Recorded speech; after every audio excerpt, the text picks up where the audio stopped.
The screen's going to go blank. It's going to go blank for a minute. All right. Well, it's not going to go blank. There's not going to be anyone here. The studio is going to be empty. So let me, oh, wait a sec. No, he's here. He's here. Come sit down. Come sit down. Good morning.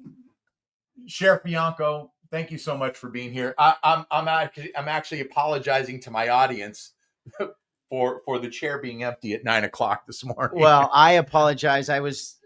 I'll admit that I was probably doing work while I was driving and turned on the wrong freeway. Maybe you were fighting crime. Hey, something like that.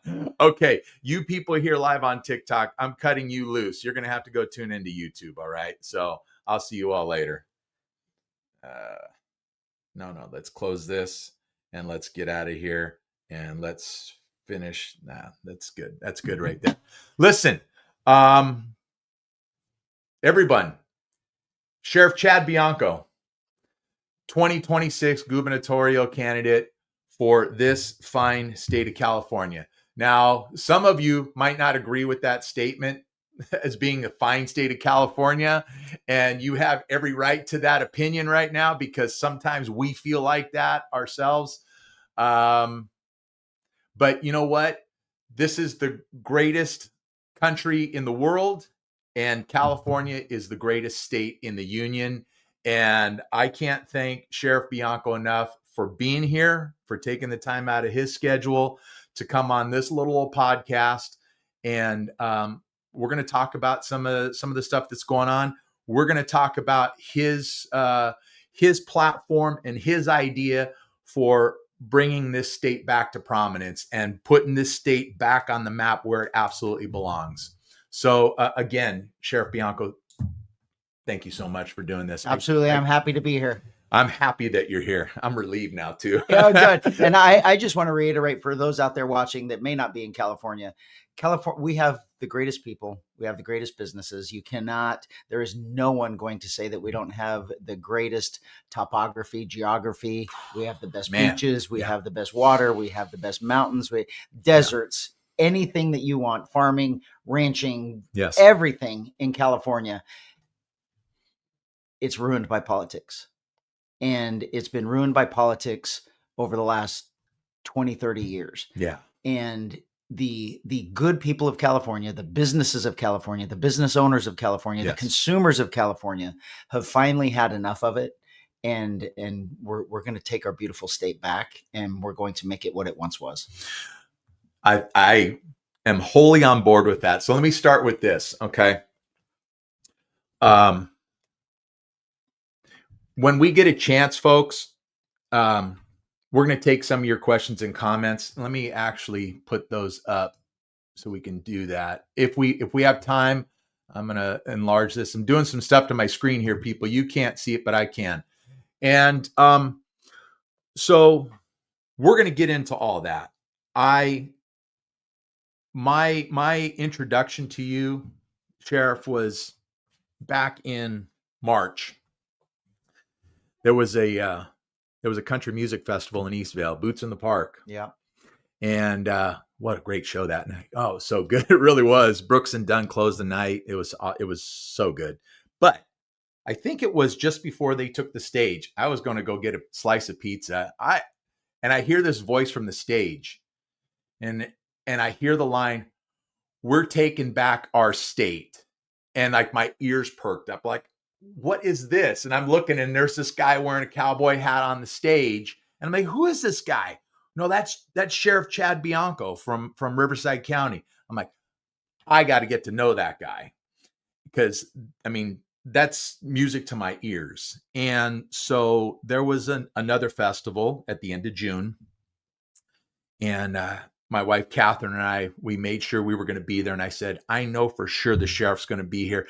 I'm sure he's going to have his merch stand, and I'm getting me a t-shirt, and I'm going to go talk to the sheriff, and I'm going to get him on this podcast.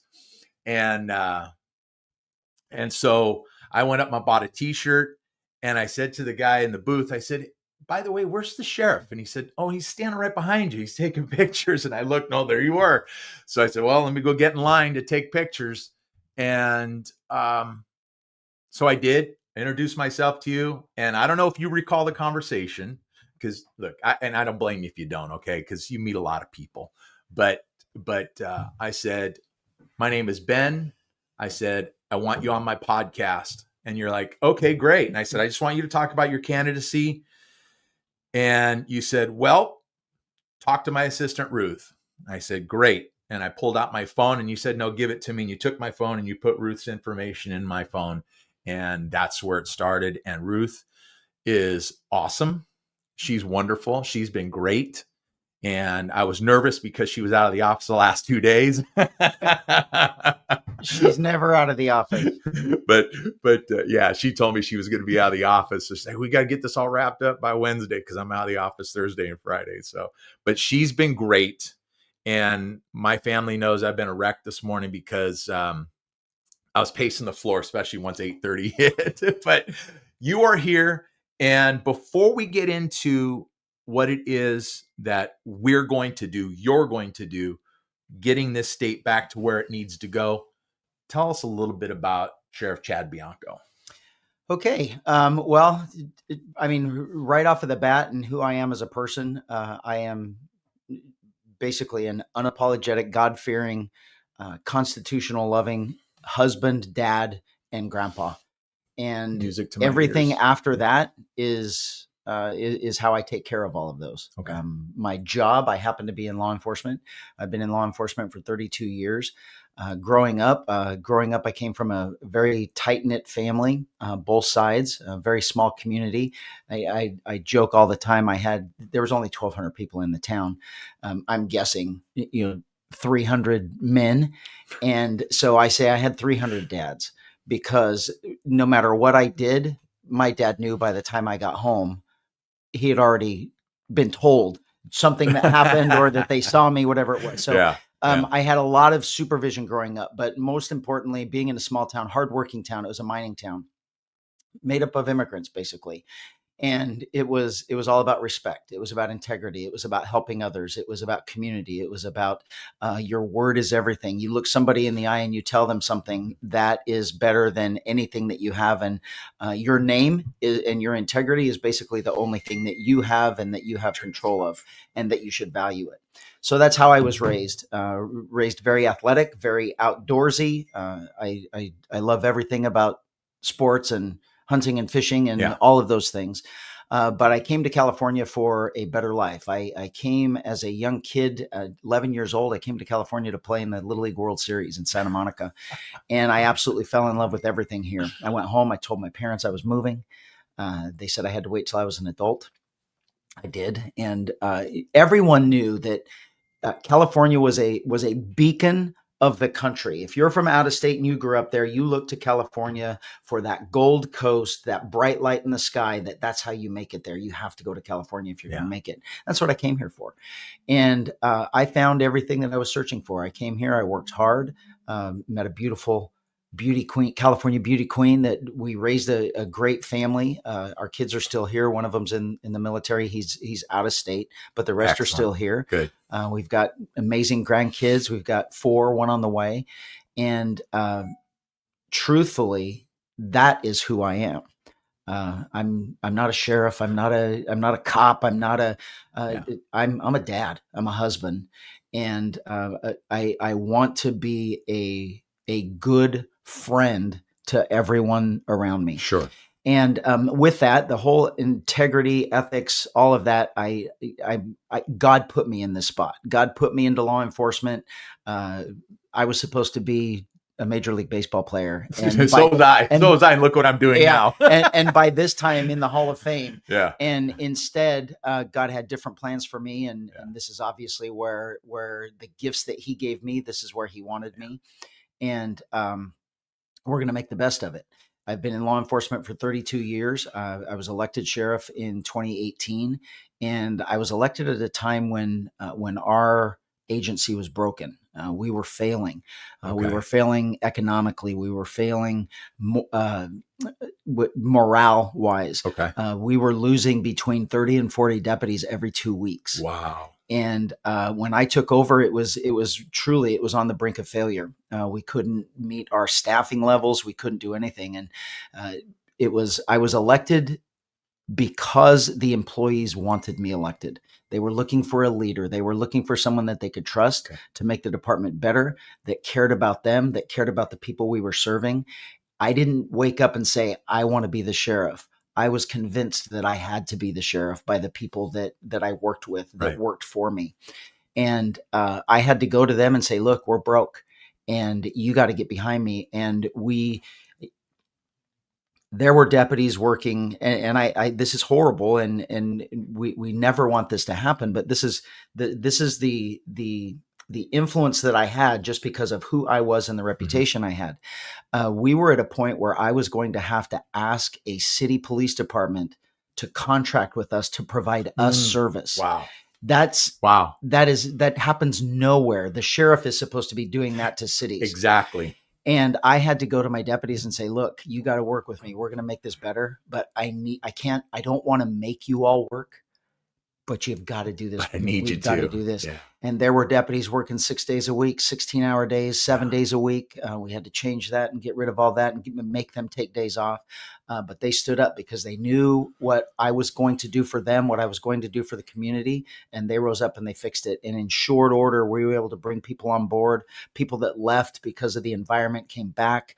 Wow, that's good. At the time, we were at 2020, the 2019 and 2020, when all of the crap was happening. Yep. And the leadership that I showed the rest of the country is truly what enabled us to rise above everyone else. We had people flocking to us from other agencies. And all of a sudden, we found ourselves completely fully staffed.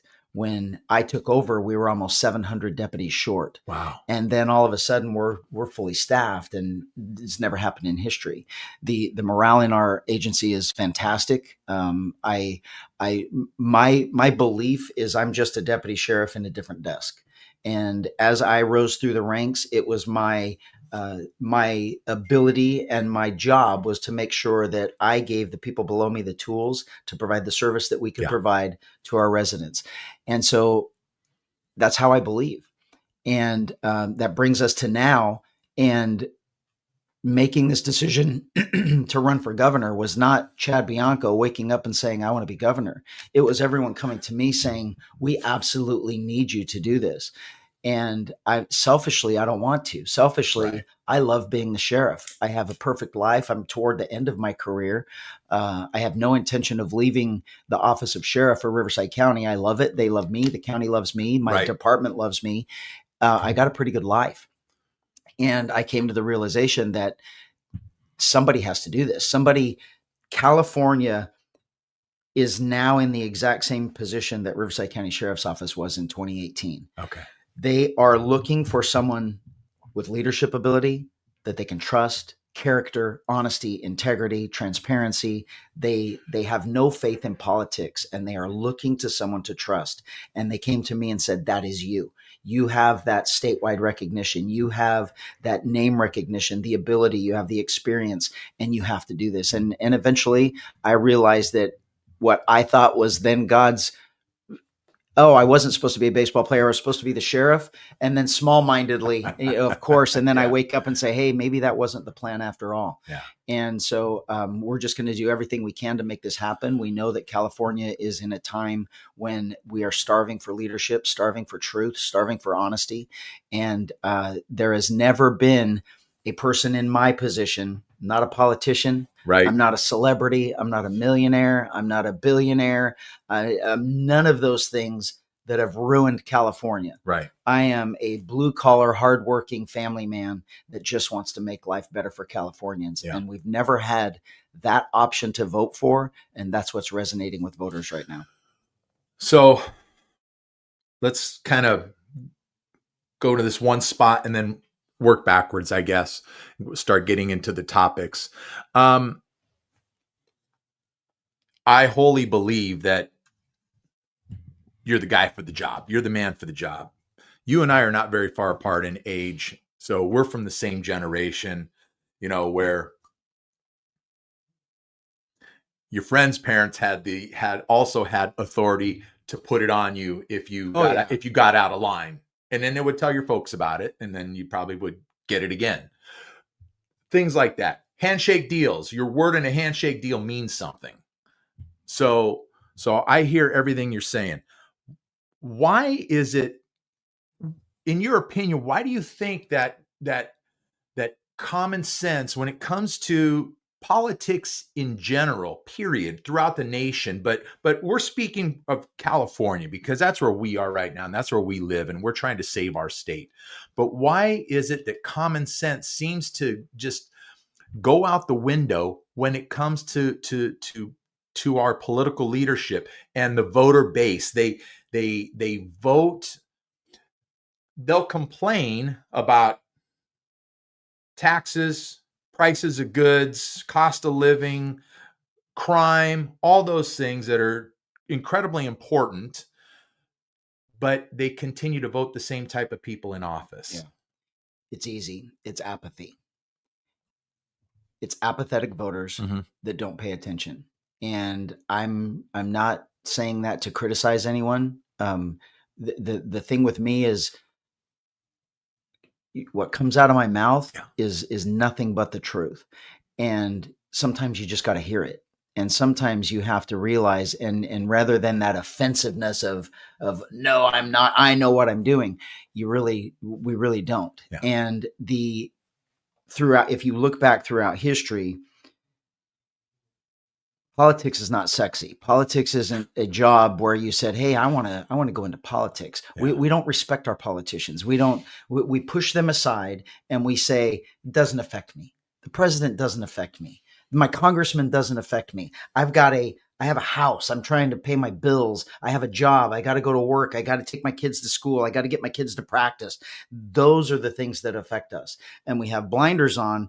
And then every couple of years we have to vote. And what we find, especially, across the country, but California especially, everyone doesn't vote. Yeah. And you get into a spot where, oh, today's voting day. I don't even know when voting day is. I know it might be November, but I have to vote in June or March too. Right. And what's the difference? And we don't really pay attention or take an interest in it because we have in our heads, I control myself, I control my family, I control my job, and I just want to take care of all of my little sphere. Politics don't pay a lot. Historically, I'm going to get into that. Yeah, I'm going to get into that. I know where you're going. It's not a glamorous job. Yeah. It's not something that you look at and say, I can make a very good living for my family. You look at what politics is in Sacramento for a young person, for a middle-aged person, for an ambitious person that wants to make things better. You're 25, you're 30, you're 35, you're 40. Why would you want to move? Why would you want to leave your home and go to Sacramento for not very much money? You're away from your family for an entire week at a time. Yeah. There's nothing appealing of going into politics. So we go into the jobs at home that make us good, that we can pay our bills with. And unfortunately, over not 5 years, not 10 years, over 20, 30, 40, 50, 60, 70 years, the people that have got into politics are the people that are using politics for their own benefit. Right. And that's where we have come to. We are never electing people of character, of integrity.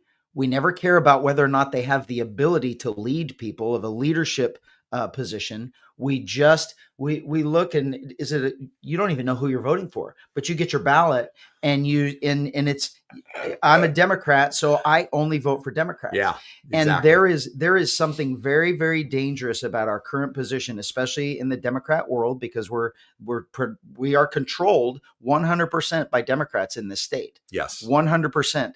And there is something very dangerous that people are so apathetic and uninformed when they get that ballot now in the mail, which is a completely different story that we have to fix once I'm elected.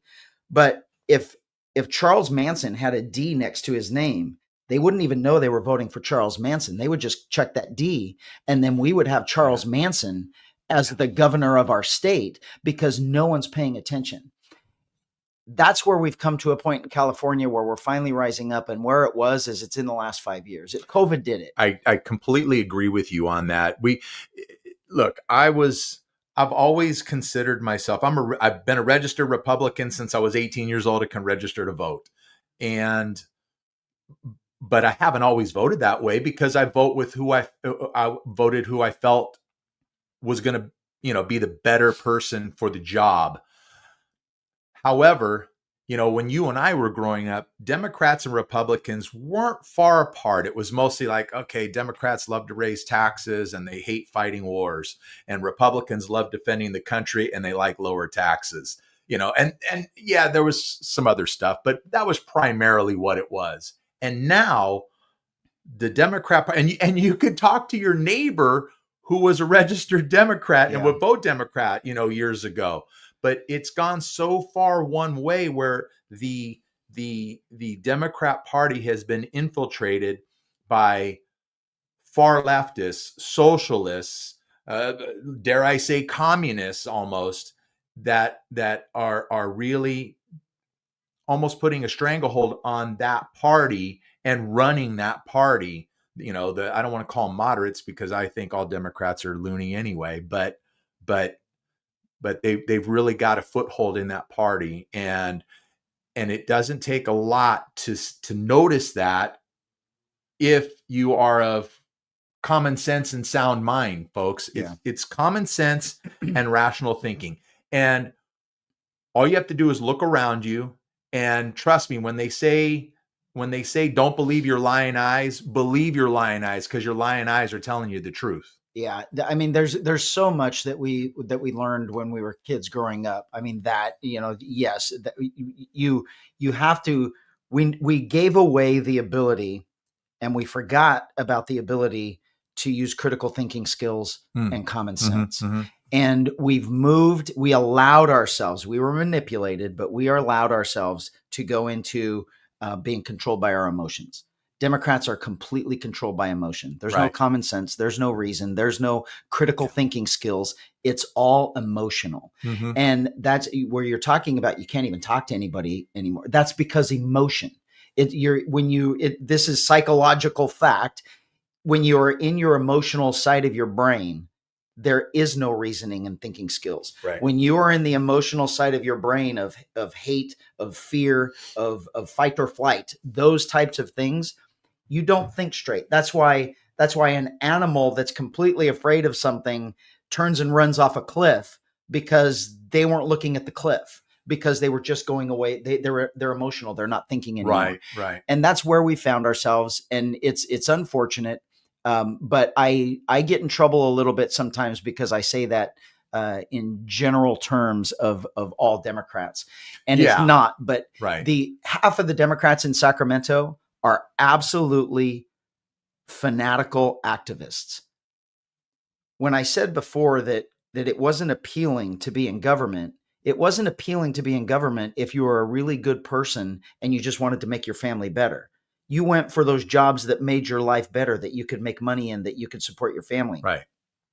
Activists decades ago decided that they had to get into these political positions so they could control everything that was happening. So they could work their agenda, right? Absolutely. Yeah. So we no longer have a government that works for Californians. Yeah. We have a government system that is set up currently completely run by Democrats. And I hope there's Democrats out there watching, and I hope so too. I hope you're listening. California politics, California right now in this election is indefensible.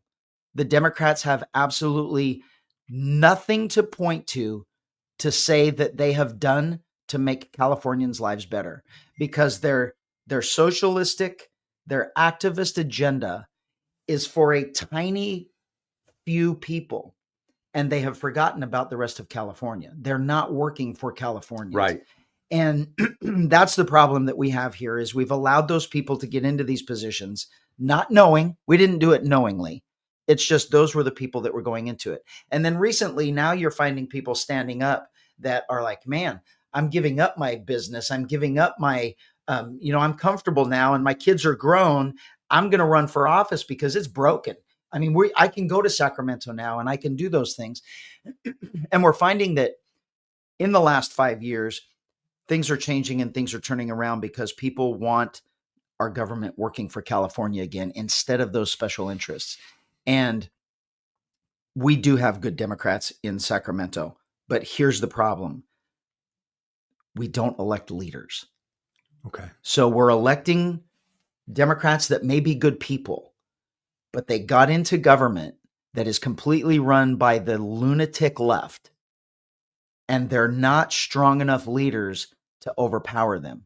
There are more normal Democrats in Sacramento than there are lunatic left. Okay. But the lunatic left, led by our governor, are completely Won't get an controlling argument and here. running Yeah. government. They Right. control the money, they control the votes, they control everything that happens. Money's important because if you get elected and you go to Sacramento and you want money for your constituents or you want bills passed for your constituents, you got to go along with the program.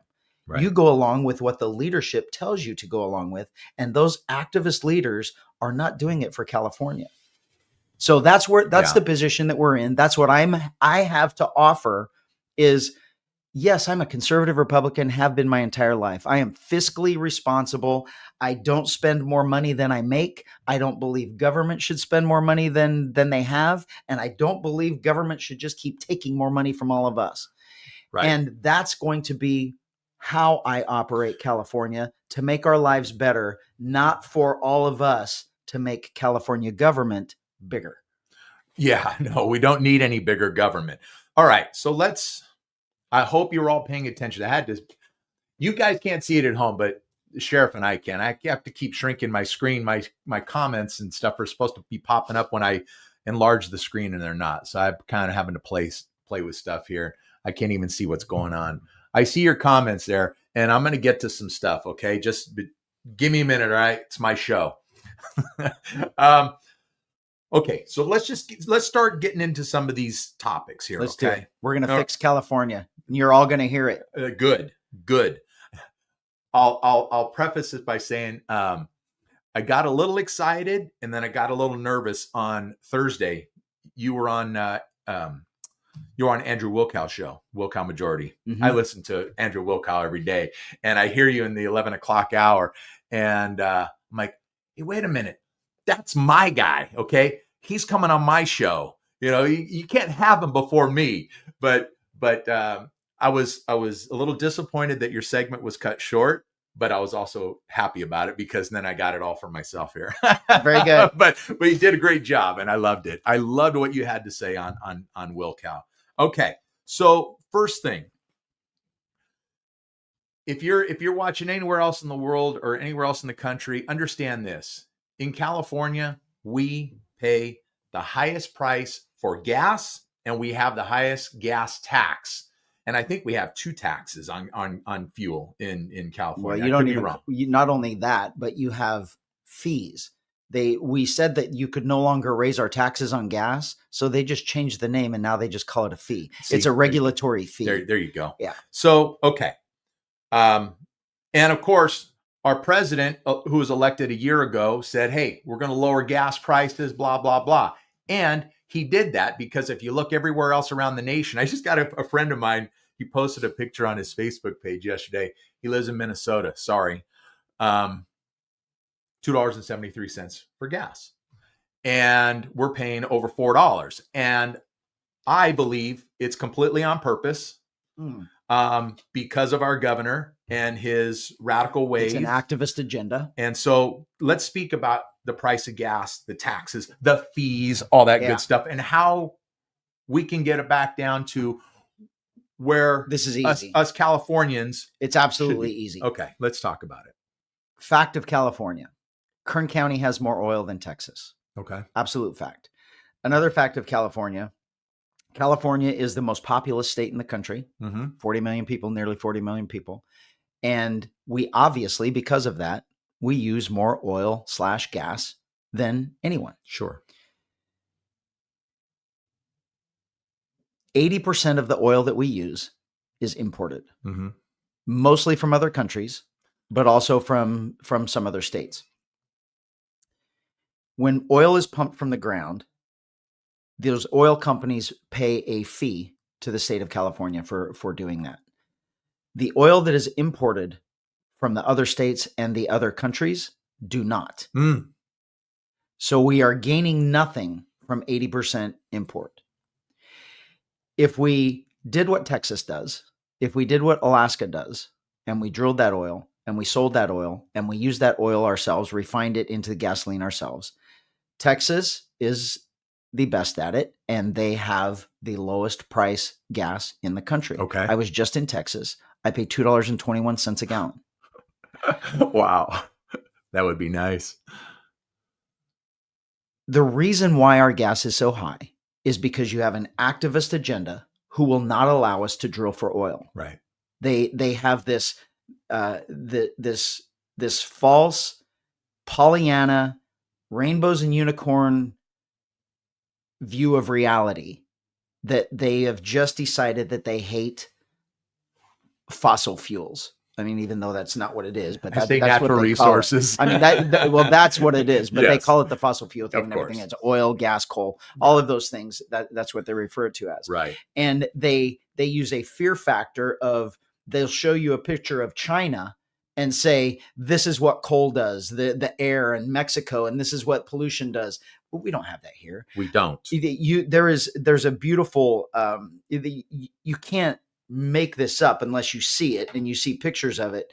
But Utah, in southern Utah, there is a massive coal-fired electrical plant that used to supply electricity to California. Mm-hmm. And it's completely run by coal. There is no pollution.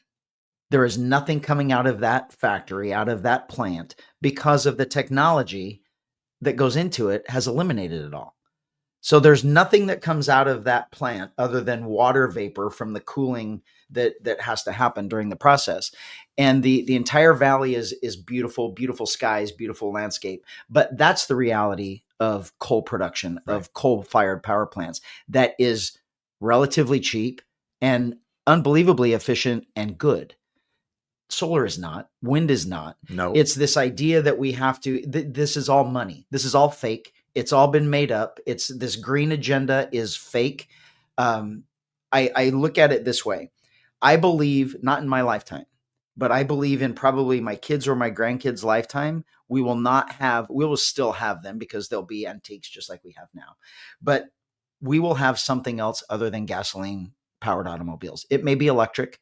It may be something else. Right. But innovation and human design is going to make that happen. Exactly like we transitioned from horse and buggy, right, to automobile. It was invention. It was innovation that did it. It wasn't the government. It wasn't government regulations. Yeah. Yeah. So what we know now is that the gas and oil industry in California is 100% controlled by regulation. Yeah. Regulations can be signed away at the stroke of a pen. Day one, I remove the regulations on our oil industry to pump gas. We give them the permits that they need. Government permit. It's like, we're done. We're done with all of this. We are going to make Californians' lives better. We are removing those restrictions. We will allow the fuel to be pumped. They will pay all of that revenue into the state willingly. They want to do it. They have to do it. That's right. That's how it works. Yeah. Gas will immediately go down just because of those fees that we take away that are built in there from regulation. And then, and it'll go down anywhere from, if you believe Newsom, at 65 cents, that's an absolute lie. If you believe the economists that really look into it, it's closer to $2, maybe even over $2 that we could eliminate immediately. But then when you start pumping our own gas, when you start refining it, when you move the regulation on the refinery to allow them to improve the refineries, to rebuild the refineries, to repair the refineries and build more refineries. Yes. Now we've stimulated everything, and now we're down to the lowest price gasoline in the country. And here's the thing. Gasoline is the number one driver of cost of living. Oh, come on. Of course. Because everything we get into that. Everything we do is transportation. Yes. Goods and services transported is the number one driver of the cost of living. And we are the worst, highest price gas, highest price cost of living in the country, all because of regulation. So that ends on day one. We get rid of that. We allow our oil companies, we allow the oil to be brought from the ground here because California has more oil than anywhere. Kern County has more oil than Texas. With me as your governor, we will be oil independent. We will not only have enough for California, we will generate revenue by selling it to other places. And we will make sure that the They do things right. It's not a free for all. It's not. Yes. Don't be misled by the politicians that are getting paid by these other solar and wind and all of this other garbage to force us. How is the government forcing you to put solar on your home, increasing the price of your home, and then calling it affordable housing? Right. I mean, and then tell me one person that putting solar on your home made the cost of your electricity go down. It didn't. It's a scam. They come in and they tell you how much are you paying for electricity. Oh, well, you could pay the same thing, but for solar. It's a scam. The government is making it happen, and we're going to take it away. Innovation will make it work. California businesses, California entrepreneurs will make things work and make things happen. The government isn't going to tell us to happen. So that was a long answer, and I'll make them shorter. But oil is important because oil is the cost. Oil is the driver of making things more expensive here. It's a driver of the economy. Yes. And to what you said, transportation. It doesn't matter what goods are being moved around. They're either going by truck, by air, by sea. Okay. And those all use fuel. Absolutely. Or by train. Yeah. Or by train. Yes. Forgot the train. I don't even want to talk about the train. Oh, yeah. I can talk about that. We're never talking about that train again. Okay, good. Okay, good. So I have to emphasize, you've got to actually realize how easy this is going to be. I am the highest elected official, one of the most influential government officials in Riverside County, one of the biggest counties in the state. Yes. I know how government works. Not only how it works, I know what's successful and I know what's a failure. I'm also influential in Sacramento. Whether anyone wants to admit it or believe it or not, because of what's happened in the last 5 years with what I have done and who I am and the role that I have, I am influential in Sacramento. I know what's broken. I know who's breaking it, and I know how easy it can be fixed. Okay. This isn't like I'm an outsider coming in and saying, yeah, put me in there and I'll bring the people on board with me to, that we can make sure that we make this happen. This is going to be easy. Government is not rocket science. You don't go to medical school or government school or whatever it is to learn how to operate a government. It's complete common sense, and it's been spelled out in our government documents from the time we were formed. Yes. It's common sense and it's reason to make sure that it happens working for us. The regulations are ruining our state, combined with taxes. We must eliminate the regulations. We must lower taxes, and we must become business friendly again, because businesses is the lifeblood of any economy and of any town, city, or state. We have to make our business owners be able to actually run their businesses, work their businesses, expand their businesses, bring more businesses from other states. We will be the most business friendly state in the country. I'm going to tell you something that's absolutely disgusting. It's not disgusting. That's a bad word. It should be very embarrassing. It should be very alarming to everyone. But 2 nights ago, we had the governor of Oklahoma in Southern California meeting with business owners. And in that business meeting dinner, he is taking 18 major businesses from California to Oklahoma. Wow. People don't want to leave California. They don't want their businesses to leave California. They are being forced out of California. Right. And there are actually other states that are saying, we need to make our state better, our people's lives better, and we need to bring those businesses in. And you have our state who's saying, we don't even want you to own a business. We want you to just keep giving your profits to government, and we're going to force you out of business. And they're forcing them out of business, and they're forcing them to other states. I will ensure that we are bringing businesses into our state, not allowing them to look elsewhere and be wooed away from us. Let me see what I got here. Let me look at something here.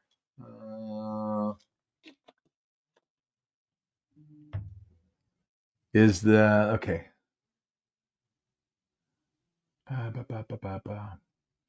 Okay. I see one question here. Is is the redirecting, if the redirecting bill passes, will you be able to repeal it? Yes, number one, I don't think it's going to pass. If it even passes, it's going to be repealed. It is completely unconstitutional. You have ironically, Prop 50 is the redistricting. I said redirecting. That's redistricting. I have to look across the room, people. Okay, and my glasses are just readers. Prop 50, we absolutely must vote no. Yes, this is more than a decade ago, years ago, almost 20 years ago. Californians voted to take districting out of the hands of corrupt politicians. Yes.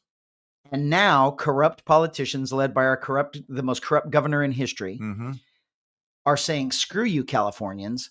We are taking it out of your hands and we're putting it back in the hands of the corrupt politicians. And we have to realize anyway, California is already gerrymandered. They've already made it so all of our districts are, it makes it very, very difficult for a Republican to win in any of our districts. Right. And now they're making it almost impossible. So it's unconstitutional. In the Constitution, it says you can't do that. We voted to say you can't do that. They're in Prop 50. When you read it, they've found that once people just read what's on their ballot, 15% of the people that were not going to vote for it change their mind because they're being lied to in what's presented in the description on the ballot. So it's basically, this is what we have to realize.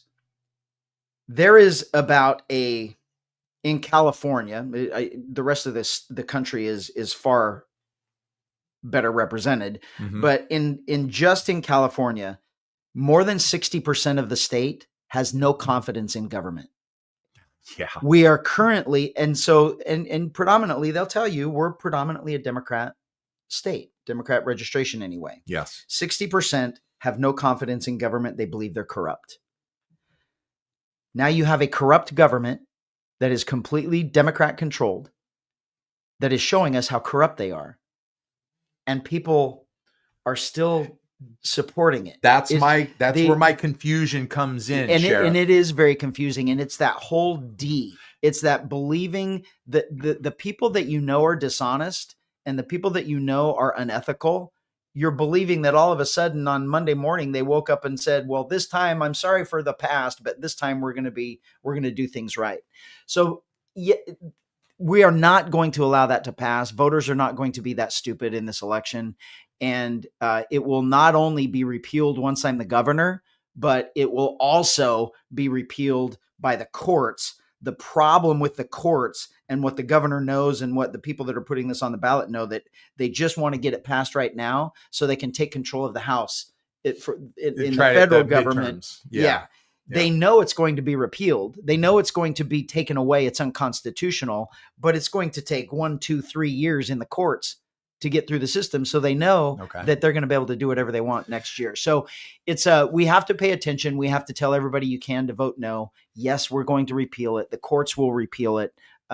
It's an unethical, dishonest, and absolute travesty of a socialistic government saying, screw the Constitution, screw the voters. We're going to do what we want. And here's the irony for all of you. There is the governor is yelling every day that President Trump is he wants to be king. He's King Trump and all that, they have no King's Day and they're doing all these protests. No King's Day now has a protest coming up to vote yes on 50. How ironic that King Newsom is telling everyone that we don't like kings, but screw all of you voters. We're going to do what we want because we have to stay in power. We know better than all of you peasants. This is what is so confusing, and maybe it's because, and it's not to the voters' fault or the citizenry's fault. There are a lot of low information voters out there. There are people who don't get involved in anything. They live their lives like they want to, like as they should. Yeah. And maybe they watch the 6 o'clock news, or maybe they watch the 11 o'clock news on one of their local channels, and they just see the stories, and that's become so corrupted in the last probably 20 years. But they don't dive into stuff. They don't listen to political talk. They don't. They just kind of shield themselves from all that stuff. So, as I said, low information voters, and I think that's why they can hear a message from the governor who has spent roughly $250 million on this campaign, which is an absolute waste. And we talk about, all the time, fraud, waste, and abuse in the government. And see, but the governor says this. Mm-hmm. So I guess I better do what the governor says. I guess I better vote the way he tells me to vote. Yeah. It's strange. It's a strange place that we're in, because you expect your government to be doing things right for you. As a good person, you don't believe we assume the best when we meet people. Yes. Until we learn otherwise. The problem over the last several decades, and especially in Newsom's career, is the media hasn't been on the side of the public. And so they haven't been reporting how they should. Mm-hmm. That's changing now. You have reporters out there that are just destroying Newsom, that are destroying the dysfunction in our state government. They're not getting the reach that they should be, but it's getting bigger and bigger every day. And then we're now realizing that low information voter is from generations. Yeah. We're predominantly, the state of California is majority Hispanic.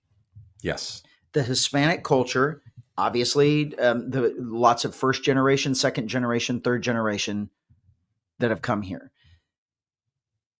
Their values are this. They value family. They value unbelievable hard work. Yes. They value religion. The Hispanic community, what we find in Riverside County, they love their guns. They love the outdoors. They love being able, the freedom that they have here that they did not have in their socialist countries, in their government-run countries. Those are their core values. The problem with all of that is 1 generation, 2 generation, 3 generations ago, those were the values of the Democrat Party in the 50s, in the 40s, in the 30s, mm-hmm. in the 60s. And they grew up being told, you're a Democrat. You're a Democrat. Republicans are mean. Republicans are this. This is what we are. We're for the people. Unfortunately, the Democrat Party changed, and they now call themselves Socialist Democrats. Yes. So socialism, for all of you, is bad. Yes. It's never been good, and it doesn't belong in the United States of America. Yeah. And so what we are finding now is even the Hispanics have to start voting their belief system. Yes. They have to start voting. All of us do. As a Christian nation, truthfully, I don't understand how, and there are pastors out there that are saying it, there is absolutely no way that a true Bible-believing, Jesus-loving Christian can vote for a Democrat.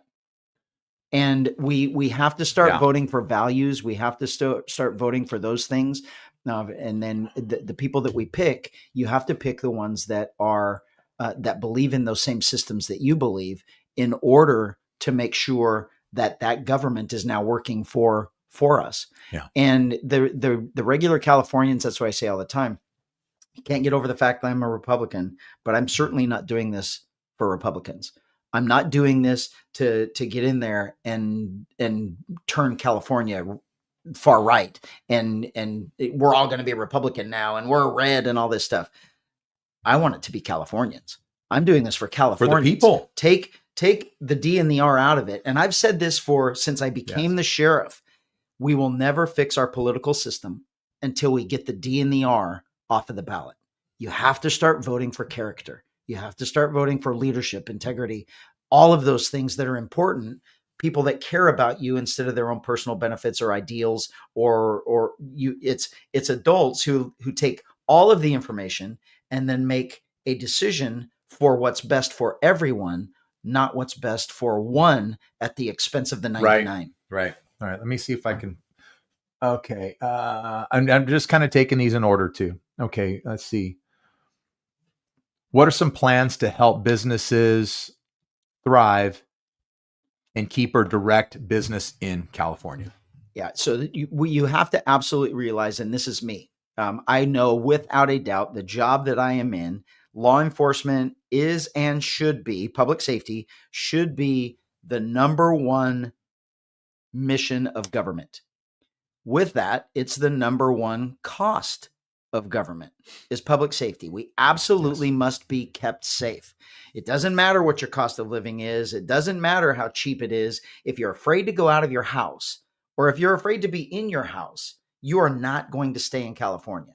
If your business is being robbed blind, you're not going to be able to function in California as a business. If no one is going to walk down the street to come into your business, they can't step over the homeless people camped out on your front door, your business is not going to thrive.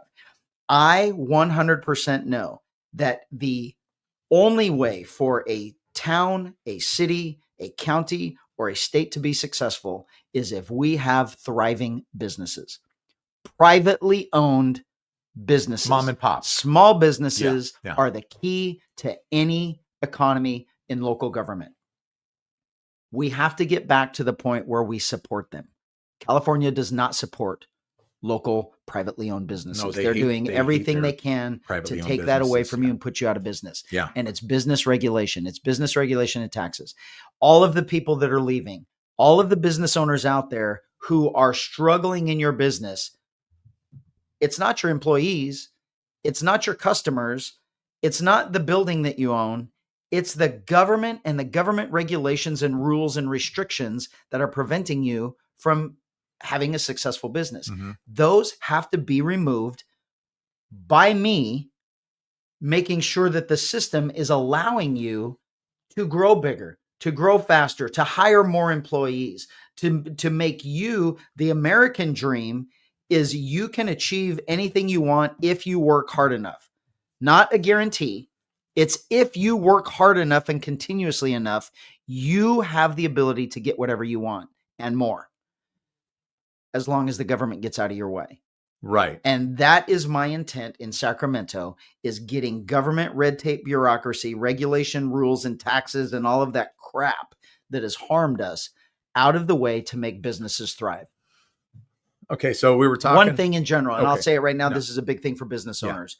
The Private Attorney General Act, which is basically a way for attorneys to put you out of business, will be absolutely gone. Absolutely gone. The ability for it's extortion. It is extortion written by attorneys, passed by bribed legislators that are now able to give attorneys a way to make unbelievable amounts of money just by suing businesses. I have multiple friends who owned multiple businesses that just got out of everything, sold all of them because they were being put out of business by lawyers, extorting them for payoff money instead of taking it through the court system, because the court system, paying all the attorneys and everything else, can cost you $40,000, $50,000, $60,000, $70,000 or more. They'll settle it for $15,000, $25,000. And so every day you're getting a lawsuit for $25,000, $25,000. How does your business survive? You just quit. It doesn't. It's especially, I work in the food service industry, and I'm a delivery driver for Cisco Food Service. That's a penny's business. Restaurant ownership is a penny's business. Yeah. And people think that, oh, you own a restaurant, you're making money hand over fist. That's not necessarily the case. And even if you are, how much of that money is going to the government? Yeah. So if you own a restaurant, the fact of owning a restaurant is you're probably just making a paycheck. And your paycheck is very influenced on a whole lot of other factors, not like your employees who have that guaranteed hourly wage. Yeah. You just have that paycheck. I'm making this, I'm getting by with a restaurant. You have to own 2, 3, 4, 5 restaurants to actually be comfortable, because you're exactly right. It's a penny's business. Yeah. There's no profit margin in just owning one restaurant. It's you got to own a bunch, so you can, that little profit margin from each, now you have 2 times, 3 times, 4 times that profit margin. So we were talking about taxes earlier, especially the gas tax and fees and that type of stuff.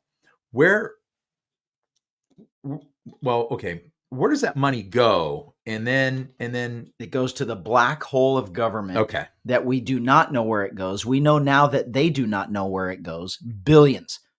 They have no idea where billions of dollars are going. What we know, or what we can all surmise, and those with common sense can just look and follow it where it goes. It's taken from your taxpayer money, is taken from you. Yes. It's given to NGOs and nonprofits for homeless. The homeless is a big one. Yeah. The train to nowhere is another one. Here.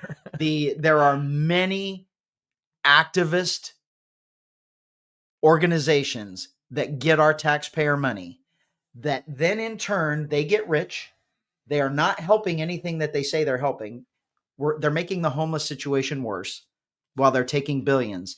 But then on the backside, that money is also going back into that political campaign of the person that ensured that they got the money to begin with. Right. It's a money laundering scheme. It's an industrial complex that we absolutely must rein in. And here's the whole thing with taxpayer money. I will make us oil independent. The oil companies have already told me that willingly they will pay that fee for that every gallon that comes out of the ground. And just that money alone will be absolutely no different than Alaska itself. Yeah. It will completely fund the government.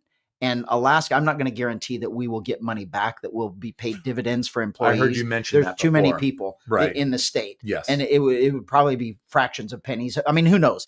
But I'm not saying we're going to be Alaska and get that, but I will say this. It will completely fund government. By the time I am done as your governor of 2 years, there will no longer be a state income tax. You mean 2 terms. 2 terms. 2 terms. Did I say 2 years? You said 2 years, but 2 terms. No, we need 2 terms. 2 terms. We need 2 terms. 2 terms, no longer be a state income tax. Yeah. There is no reason why the greatest economy in our country is forcing the cost of living so high, the highest in the country, and taxing our residents the worst. This is one of the things of the tax code in California. There are 10 states who don't tax their residents, and they are thriving. All of the people leaving here are going to those 10 states. Those states are thriving. You get rid of that. You get rid of that income tax. We have more money. We stimulate the economy. We make it better naturally. And we all of a sudden get better. So we become the 11th state with no income tax. And that is what drives people to come here to work, to come here to open their businesses. When all of that happens, that naturally increases what you're paid. The income level goes up because businesses are competing for employees. So it naturally goes up. The competition thing of the economy, that's how it works. That's how a free economy works. And that's what drives the cost of everything down for consumers. And we have to get to a point where we're allowing that to happen. And it's truly going to be an easy thing. Let me get on to this next one really quick. First, before I get on to the next topic, and I take another question too. Is there a debate scheduled at any time in the future with all the candidates? There will be, probably after January. Right. This is the thing here's the thing, with Republicans, it is apparent to everyone, Democrats and Republicans, that I'm the person to be in this election. Democrats are attacking me. Republicans are attacking me. They're raising money to fight me. I will be the only person on this ballot with a resume to qualify me to be the governor. Okay. I will be the only person on this ballot that is doing it for California instead of themselves. Everybody has a personal interest. I want to be this. Yeah. I want to be the first of this. I want to be the first of this. Well, I just want to make your life better.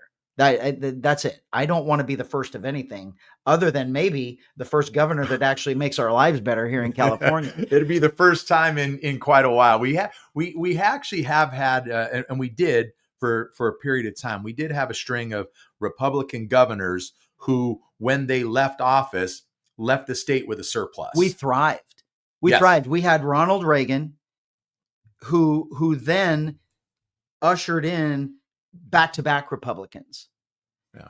And everything was thriving. Even back then, I mean, we were in a horrible crime situation. The laws that we made, the tough on crime, all of those things work. We Yes. absolutely know they Yes. work. So then the mid 90s come around and Democrats win control again. And everything that was made, but from Reagan plus the next We two, had George Duke Majan and Pete Wilson. Yes. And and they were, everything that they did yeah, made our state better yes, and made it thrive. yes. The Democrats have completely reversed all of that. And now we find ourselves where we are today. It just has to go back. We've done the right thing every 20 years. So, and that's another thing that of me winning this office. Every 20 years or so, things get so bad that people just say, we can't vote for another Democrat. We're going to vote for a Republican. Right. And it's going to be me. Time has come. Yeah. Okay. So, and by the way, so you'll announce when there's, we were talking about debates. When Let there's me a answer word on that. the debate, right? So we have what is called a jungle primary. Yes. Jungle Yes. primary. Jungle primary means that the top two vote getters in the primary Yep. go to the general election in November. Here's the problem for Republicans in California, why we never win. Because Republicans are only running against other Republicans. They're not running for a primary election. It hasn't registered to them yet that a Republican primary doesn't exist. Yeah. So stop running against Republicans. There's all of these Republicans out there that have no chance of winning. Everyone, really. If I felt that there was another Republican that had the chance of winning this statewide election, I would get behind them with everything that I have because I like my current job too much. Right. I'm perfectly happy doing my current job, making more money in a county that loves me, in a department that loves me, doing what I love. That's okay. That's what I want to do. So I would get behind anybody. The reality is there isn't anybody that can win other than me. So here's the thing about the debates. The Republicans that know they have no chance, they all want to debate me. They all want to have these Republican debates and these Republican forums and everything else. For what purpose? Right. For what purpose? There is no purpose. So I will do any debate that is the top candidates for governor. Mm-hmm. And that's going to include maybe me for sure, more than likely Steve Hilton, because he is up there. And then the Democrats who are also leading. That's what is important. Those debates, not we need to get all the Republicans together to see who we're going to support. Get over that thinking. That thinking is what's making us lose. The thinking that we should have is, well, I'm just going to automatically support the Republican that has the only chance of winning, the best chance of winning.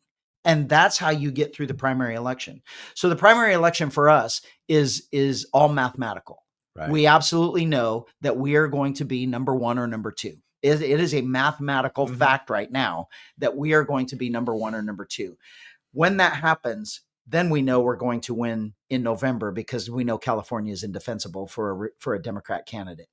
So the Democrats are trying to make sure that they eliminate me from that process. Right. They're not going to beat me in November. They have to somehow make sure that I lose in June. And the June 2nd, mark it on your calendar. June 2nd is the primary election. Okay. So historically, nationwide, primary elections usually have low voter turnout.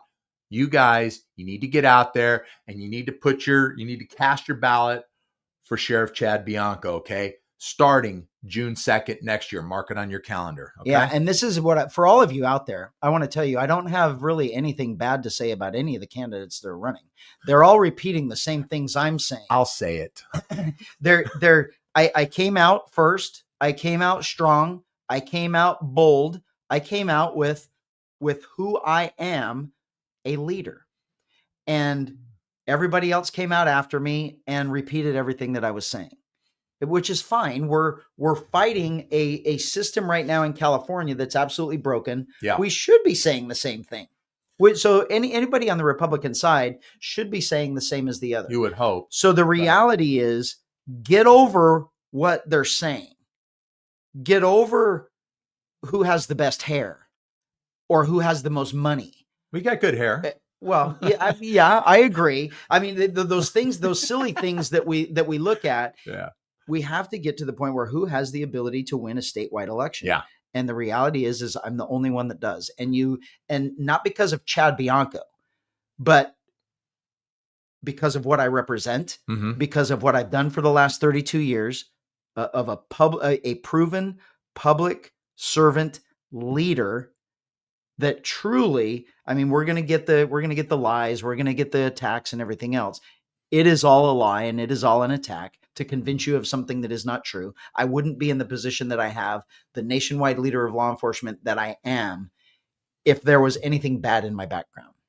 So we've just got to get to that point through that primary. I'm not going to debate a bunch of Republicans that have no chance of winning. Gotcha. When we go into that debate, their only chance of winning Okay. is convincing everybody out there of the lies that they're going to accuse me of doing or saying or whatever the case may be. Okay. That's just simply not true. Okay. So, but we've been in one forum so far with all of the other Democrats, and it was, I find it hard to believe, well, we know why there hasn't been another one, because it was completely obvious to that room of 1,000, the direction that this election is going to go. Good. And we will actively participate in those from this point forward, because we realize that this election is going to be won by a governor or by a Republican. Yeah. And it's going to be me. Good. I like that. All right. Let me see what I got here. I want to hit a couple of these before I get on to my next topic. Let's see. Aside from common sense thinking, I think the most refreshing part is finally, what does that say? This is bad. Oh, yeah. Finally, a Republican governor candidate who's actually out there promoting himself. Yeah. Sorry, that was from Pete. Sorry, yeah, Pete. And that's how this election has been, or my comment, campaign. Not a question, yeah. really. And I appreciate that, because I'm not going to attack any of my opponents. I'm just going to prove to everyone and show everyone that I should be the only one on this ballot. There you go. I mean, they truly don't do something. And here's the whole thing: are they capable? Probably. I mean, look at what we have. The bar is set extremely low. Very low. Very low. So there are a lot of people who are capable. We have to get over that capableness and get to the point of, we need to win. Who are we going to? Now, of course, I'm capable. Everybody is capable, but that shouldn't be why you're doing it. And what I'm saying is, for me, I know I'm capable. That's not why I'm doing this. I'm doing this because I firmly believe, and the political world believes, that I'm the only one that has the opportunity to win. Some others just believe the ego and everything else, that it's got to be me and I know I can do it. But the reality of all of my Republican opponents anyway is none of them have ever won an election. Some of them have never even been in an election. Some of them have lost multiple times with never a win, proving that they can't be elected. Right. And now they want to win. Now they want to win the biggest election we have in what is truly the second most important election in our country. The governor of California. Wholly agree with that statement right there. The governor of California is truly the second most important elected official in our country. And we have to get to a place where we realize that California is going in the wrong direction. It's not going to change course with anyone on the Democrat side. There's not one Democrat that's running that's going to change course. No, in fact, they may just continue to go further left. Yeah, some of them will, and that seems to be the direction of where we have gone. Country, as far as our country's concerned, this is the way I've looked at it, and really, I mean, California is a huge part of that too, because we're doing the same things that have been going on around the country.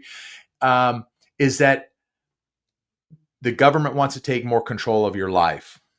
I say through many things, through housing, through transportation, through the whole green energy scam, all that kind of stuff, where it more starts to take control over the citizenry. If you don't have electricity to first off, if you don't have gas to power your vehicle, well, then you have to go to electric. If you don't have electricity, because we have blackouts and brownouts in California, you can't power your vehicle. Sometimes you can't run your AC at home. Then you're if you want to get about somewhere, now you're relying on government run transportation. Well, if the government provides you their government transportation, it controls where you can go, how you can move about your It's society. all about control. It is. So let's not get off on that tangent, but the left just keeps going further and further left. It's even a little bit government control over law enforcement. Absolutely. So government, Sacramento has taken my ability away to keep you safe. They are preventing me from doing what we all know should happen to people who victimize us. Oh, we're gonna have to get over here then. Turn the page. And honestly, here's a horrible thing that's happening right now, is that we're easily manipulated by what we see on the news, by what we see on TV, and by what we read. Yeah. Forever, public safety is always number one. Should be, everyone. Yes. Crime is the number one issue in California. Crime is skyrocketing. Crime is out of control. We see it every day. We're afraid to go to the grocery store, all of these things. And if you go back over the last 5-10 years, crime is always the number one issue. Well, let me tell you something that's interestingly enough happening now. We are being bombarded with all of these polls that are telling us what is important to people. Threat to democracy. I mean, that's something made up. That's a joke in and of itself. Exactly. Economy, obviously, you can never get away from the economy, all those things. But now, what was number one and what truly is number one, crime and public safety, is number 7, number 9, not even on the list of top 10. These polls are purposely going out and convincing you that something, it's the wording of how you answer the questions. Mm-hmm, mm-hmm. They don't want you thinking of public safety anymore, because if you look at this poll and you see, oh, look at all these things that are important to everyone, and your biggest thing is public safety, crime, and crime is number 9 or not even on the list, it's like, man, am I the only one that thinks crime is bad? Crime must not be bad anymore. They must have fixed it for us. And so now I need to start caring about the economy or threat to democracy or whatever it is they want to control you into believing, because this political season's coming up, of what they're going to bombarding you with. They're not going to be running. The Democrats are not going to run this election to support anything they've done in California. They're going to run it against Donald Trump, against the federal government. 100%. So here's 100%. What the plan is now. Public safety has been, law and order, crime is being removed from all of the polls and distanced from your brain. Why is that? Because if crime is number one, which it is, crime is the number one issue for everything, and you look at your ballot, oh my God, the sheriff of the 4th largest sheriff department in the country is running for governor to fix our number one issue. It's a hands down slam dunk win for me. They have to make sure that you don't care about public safety. And then you won't be naturally drawn to the sheriff to go in and fix it.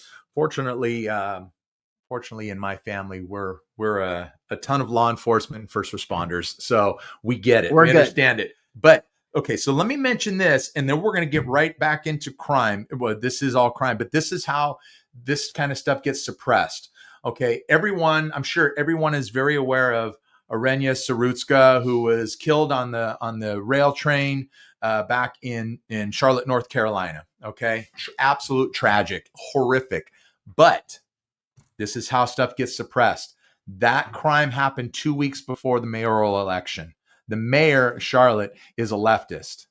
Okay. That information, that video, all that information on that crime, on that murder, was suppressed until after the mayor was reelected. So to what you're saying, where they don't want you to know about crime, they want you to forget about crime. Crime's not important. Yeah. Crime and public safety is not important. Okay, nationally, about 0.7% of the population is incarcerated. Okay, so that's roughly, in a country this big, that's roughly 233,000 people behind bars. Doesn't seem like many, especially when you see all the crime that's being committed around the nation. Now, at least here in California, can we build more prisons to house more criminals? Absolutely. And so what has happened in the last 14 years? This started in 2012 with prison realignment, AB 109. Okay. AB 109 was the result of a lawsuit of the federal government suing the state of California because there wasn't enough bed space in prisons. It was overcrowded. Right. So here's the dirtiness of this. if you and your wife have 3 kids and you decide, and you're living in your 2-bedroom apartment, and your 3 kids are in 1 bedroom, if you decide that you don't want that anymore, you either have to get a bigger house or you have to add on more bedrooms so they can have their own bedroom. Right. You don't give away 2 of your kids. That's how the government, our failed Democrats, that's how they solved the overcrowding problem. They are extremely pro-criminal. They have a love affair with criminals. Yes. And instead of building more room for the overcrowding, they released them all. They released a lot of them back into society, into our neighborhoods. And then they changed the law, AB 109, that said, we're no longer going to house these people. We're going to leave them in county jail, and the county jails are going to house them. Then they changed laws that made it impossible for us to, they made crime not a crime again, the decriminalization. And it's all by design. You got to realize this, that in this election, they're going to point to statistics that say crime is down. And they're going to have a 10-year, 14-year graph of saying crime is going down. What they're not going to tell you is every single year, they just keep making crime not a crime. So crime isn't even reported anymore. Of course it's going to go down, because what we were reporting in 2010 is no longer reported. There was a bill passed. What was the bill? Prop 47, Prop 57, all of those things. I think it was 57. Is that the word where they recategorized violent crime? Yes. And so you can, this is what's so sickening, people. You can rape an unconscious woman and it's not a violent crime in California. That's sickening. Which means you're not going to go to prison. Right. It's absolutely disgusting. It is. But so what he has done, he's released all of these criminals. COVID came, and he actually, I can't find it anymore. And unfortunately, I didn't save it. We're going to work on finding it, and we know there are ways to do it. You're going to pay for programs and everything else. But they scrub the internet. I mean, they make sure you can't find it. Right after COVID, when all this was happening, Newsom did a press conference where he said that he would not let a crisis go to waste. And it was about releasing inmates. He released inmates. He said he was going to release the inmates from prison under the claim that they were all going to die because of COVID. Of course. And then it was his ultimate goal of closing prisons. Crime is skyrocketing. Those people need to be in jail and need to be in prisons. And he is sending them all back to the streets, preventing us from putting them in, releasing them early, and then closing the prisons when he has room. Instead of saying, hey, I have room now, these people can go to prison, he's closing prisons. So the bottom line with me as your governor, every single prison that he closed will be reopened. And if we need more, and only if we need more, we will build more prisons. Okay. If there are criminals who are victimizing us, we absolutely need more prisons. We have 40 million people in this state. Yes. And we have about 80,000 in custody. That is a fraction of the people who are out committing crimes. We have enabled criminal behavior because there is absolutely no threat of punishment, or there's not only no threat of punishment, there is no punishment. Well, because there's no threat of punishment, because even if you do get arrested and you do go before a judge, usually it's either a soft on crime DA or a soft on crime judge that will either reduce your sentence or expunge your sentence. And then of course, law enforcement nationwide, and especially here in California, where you have large agencies, LAPD, San Bernardino County Sheriffs, Riverside County Sheriffs, huge departments who are basically fighting with one hand behind their backs. Yeah.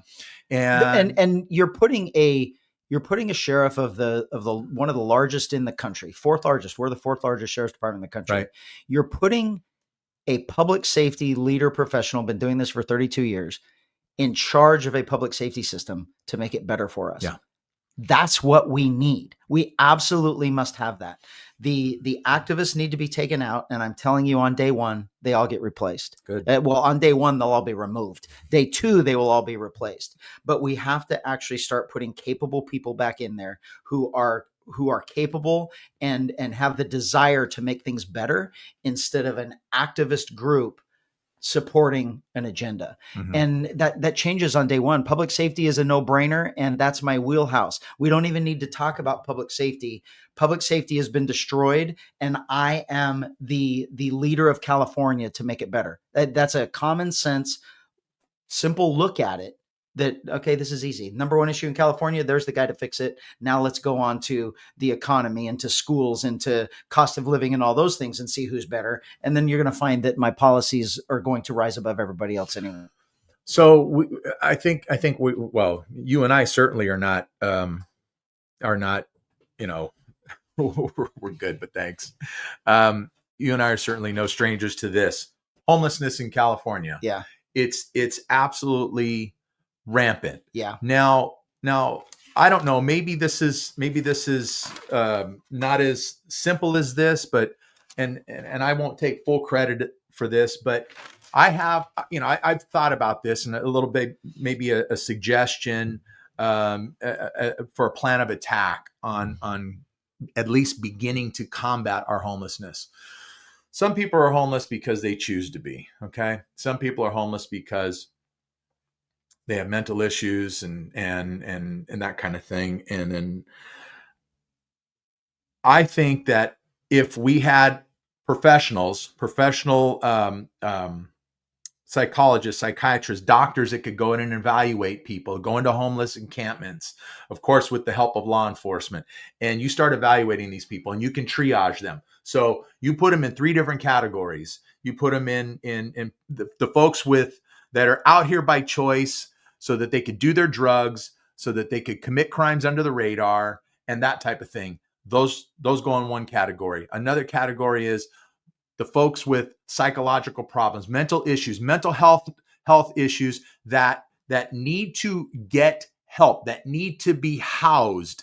And in that case, some of those people can be rehabilitated. Some of those people will live forever in these facilities because they won't be able to assimilate to society again. And then third, where do I have it? People who have substance issues that can go to rehab, that can get the help that they need, and then be released or assimilated back into society. So you're on the right track. Here's the down and dirty. Homelessness is going to be easy to fix. Okay. Because they're not homeless. They all had a home. They were all kicked out of their home, or they gave up their home because of their drug addiction, their mental illness, however you want to say it, drug addiction, alcohol addiction, anything else. We don't have a mental illness problem that is out there. We obviously do, but it's not the homeless. The homeless that we see on the streets that are running down the street naked and screaming and defecating in front of our business doors and in our neighborhoods and everything else is a drug and alcohol induced psychosis. Mm-hmm. The only people not consulted to fix the homeless issue are the people that are dealing with it every single day, and that's law enforcement. They don't want our opinions. They don't want our solutions because they know it's going to work. We absolutely must. We are doing a complete disservice. It is absolutely inhumane what we are allowing to happen. These people rotting on their skin, rotting in their skin, dying on the street, while we just turn the other way. Yeah. And we keep putting billions and billions of dollars into other people's pockets so they can drive their fancy cars and live in their fancy mansions, while the situation just gets worse and these people keep dying. All of that money has to stop.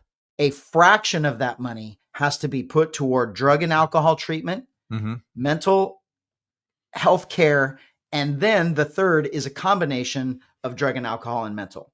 Because some of them are just completely drug and alcohol addicted and they're living on the streets because their family won't have them there because they're stealing from them. They're irrational. They're those types of things.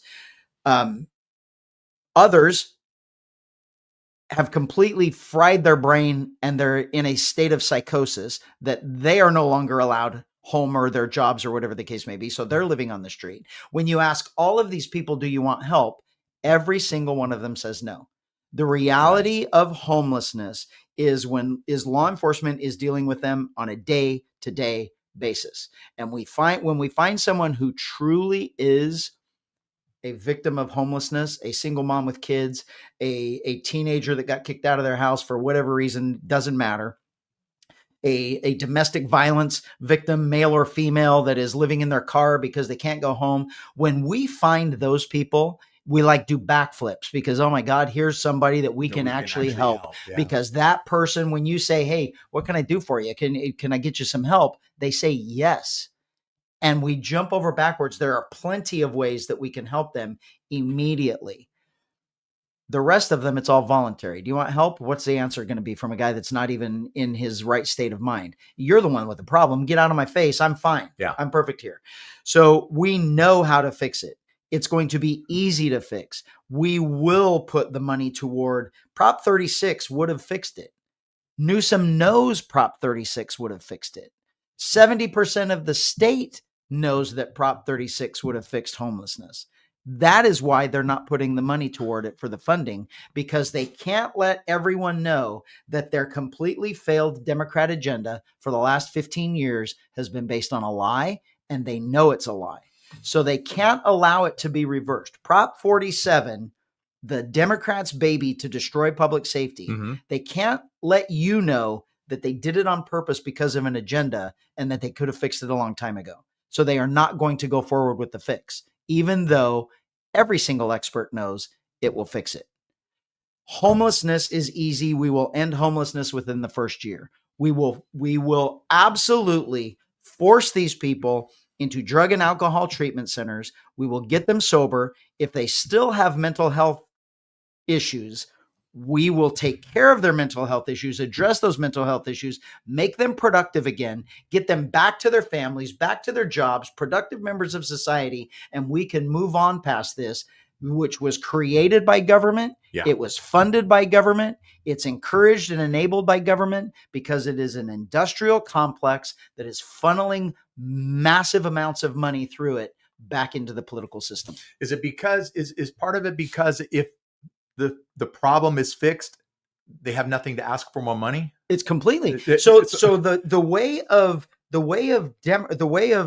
I'm not even going to say Democrats, because I'll blame Republicans for the same thing.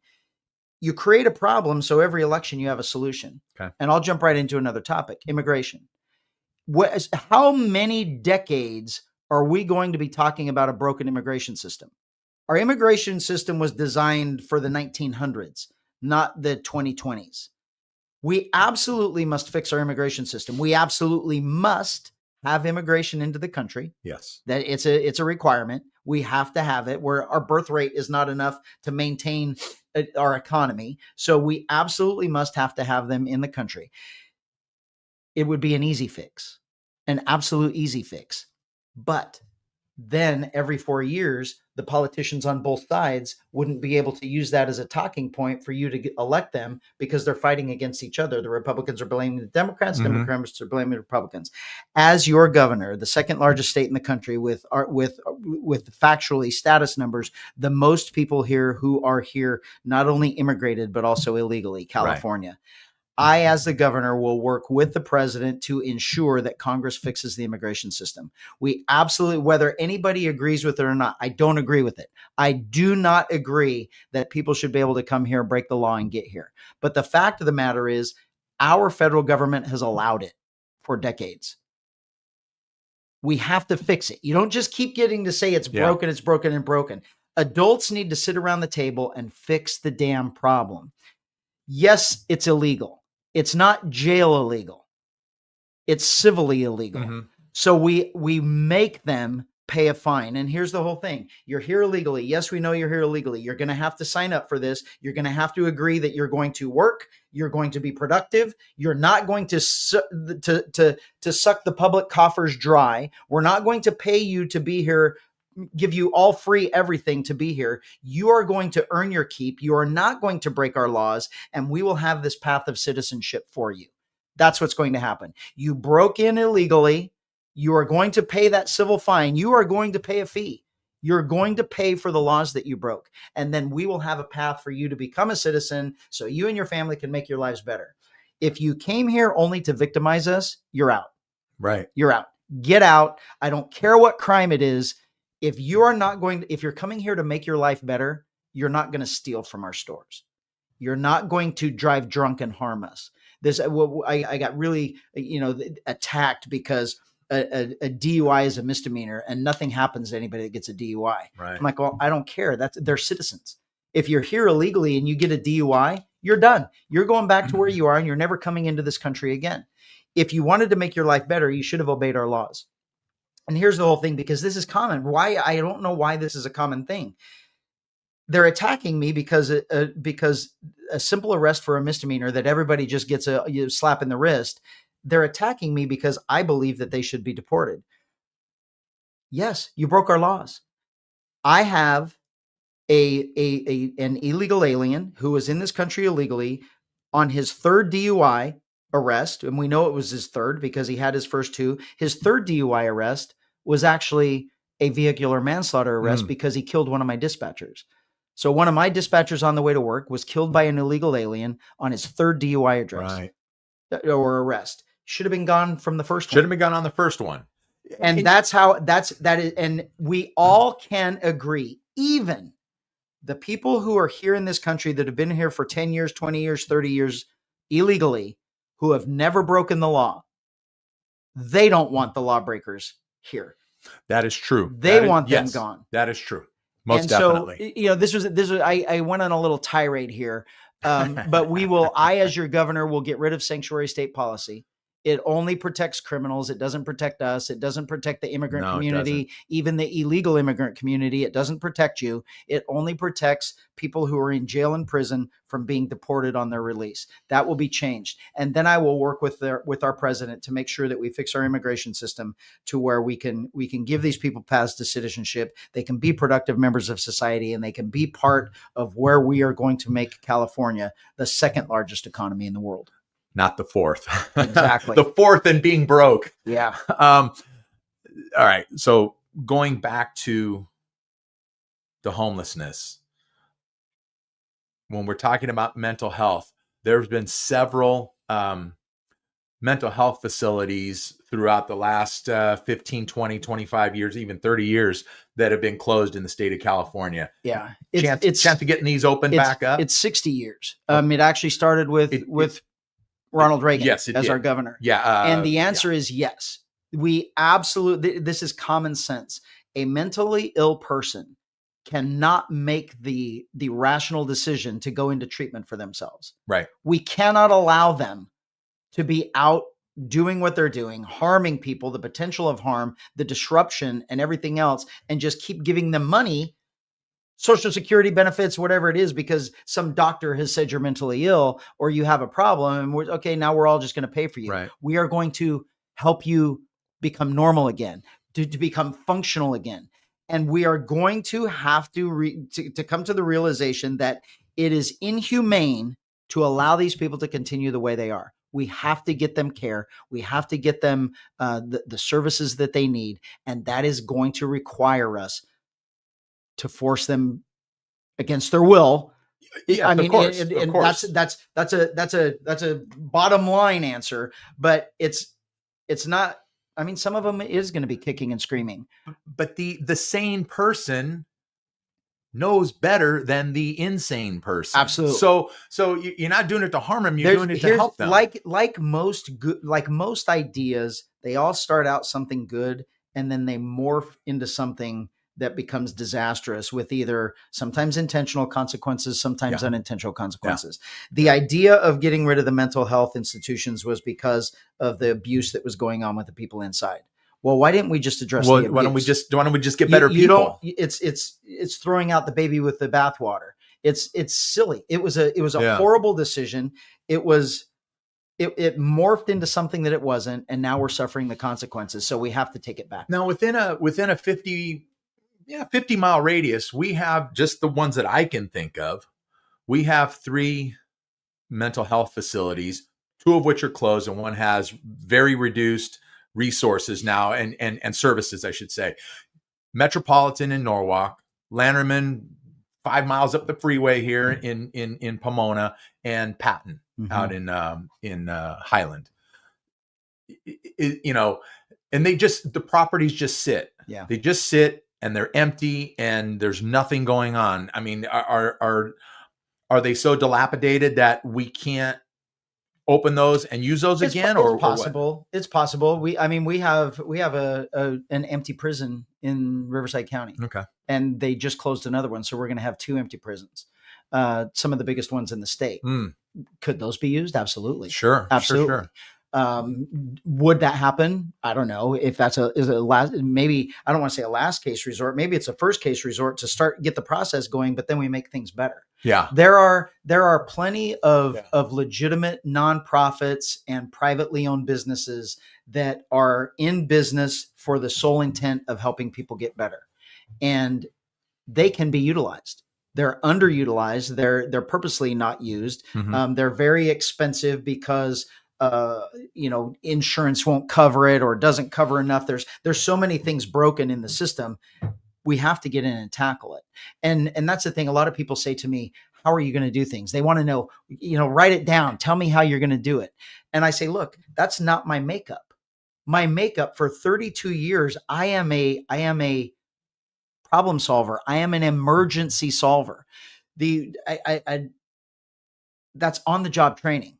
I don't want to say I'm better than anyone else. I'm saying that's been my job. My job from the time I started as a deputy is answer someone's emergency call for service, very limited information, get there, figure it all out, and as quickly as I possibly can, solve it and move on to the next emergency. That's what you do. You can't say, I don't know how. And I'm going to give you an example. I'll give you listeners an example. I was on the phone, happened to be with a Democrat, and he was telling me, we were arguing about me being able to fix the homelessness issue. And he wants to know exactly how I'm going to do it. He wants to support me. Word for word, right? Tell me how you're going to do it. And I drive a cop car. And so I always listen to the radio. So while we're on the phone, radio traffic comes over of a man with a gun to his wife that's going to kill his wife, and he's going to kill any cops that come there. And he hears this, and I'm like, hey, I got to go. I'm driving through that city. I was on the freeway, but I'm right there. And I said, I'm going to go to this call. I'll call you back later. And he's like, oh my gosh, what are you going to do? And I'm like, what do you mean? And he's like, what are you going to do with that? That guy's going to kill his wife, and he's going to kill you guys when you get there. And I said, well, I don't know yet. We're either going to arrest him or kill him, but those are the only 2 options. And we're going to figure it out when we get there. You assess it when you get there. And so I hung up. I called him back later, and he's like, what happened? What happened? I said, well, we arrested him. It worked out good. We had to assess everything. We figured it out. Right. I can't tell you how it's going to happen. I'm just going to tell you what the outcome's going to be. That's my mentality. Right. There is a problem. It has to be fixed. I don't know how we're going to fix it yet. I know where we are. I know where we have to get to, and there is no straight line. It's going to weave because we're going to make mistakes. Make a mistake, you identify it, and you go backwards. Right. And then you've weaved all the way, and then we get to point B. That's how you fix a problem. And then after I fix the problem, then we're going to tell you how we did it, and then we'll write a policy for you. There you go. And make sure that it never happens again. Yeah. Yeah, because there are a lot of problems. There are a lot of situations that are unique at that time. Maybe something hasn't happened like that before. Yeah. So you can't write word and chapter. Right. How you're going to solve it. Yeah. Not at the moment. You just have to go do it. Yeah. And because we're dealing with people, you can't have a policy that tells you how to do it because you and I think different. We act different. If someone gives us both a task, I believe that we're both going to achieve that task. We aren't going to do it the same. Maybe not. Yeah. Yeah. I mean, if our experience and expertise is the same, we'll do it the same. But if you have different backgrounds, different beliefs, different skill sets, you're going to go about it different than what I'm going to. Neither one of us is wrong because we both achieved the goal.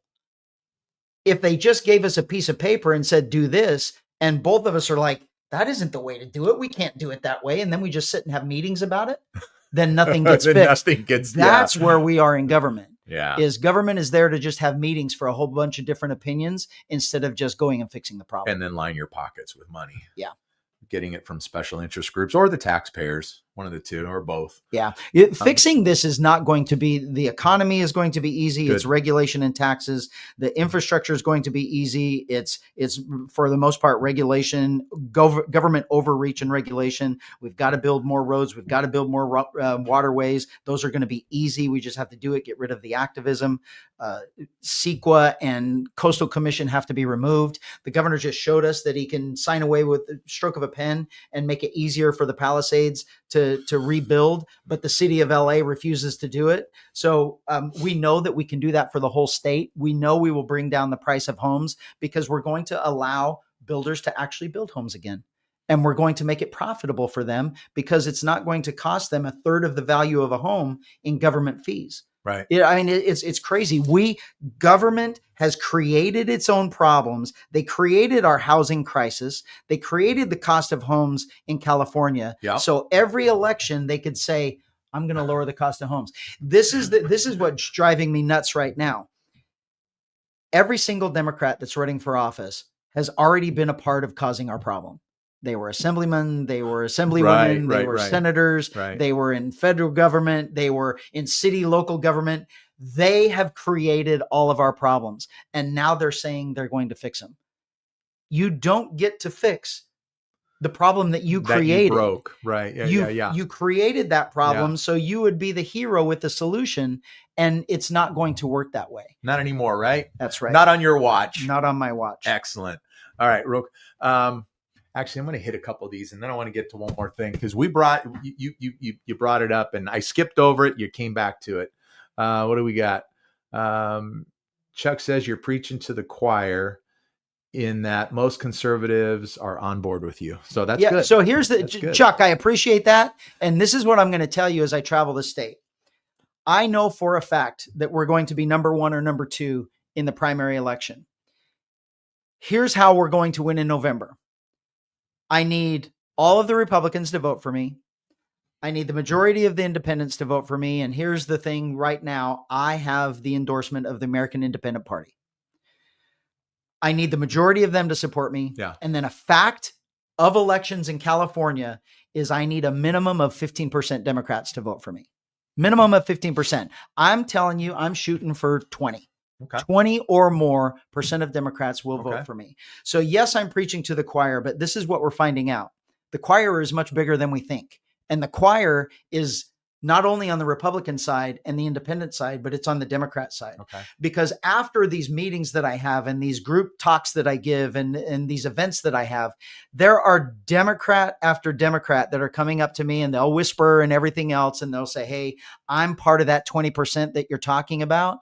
And we need to have you win this election because we need a direction change. So I think you're absolutely right, preaching to the choir in a conservative group, but there is a large portion of our registered Democrats who also are part of our choir, and we're all singing the same things. Okay. And we're going to be singing hymns of praise when this is over that we were all successful.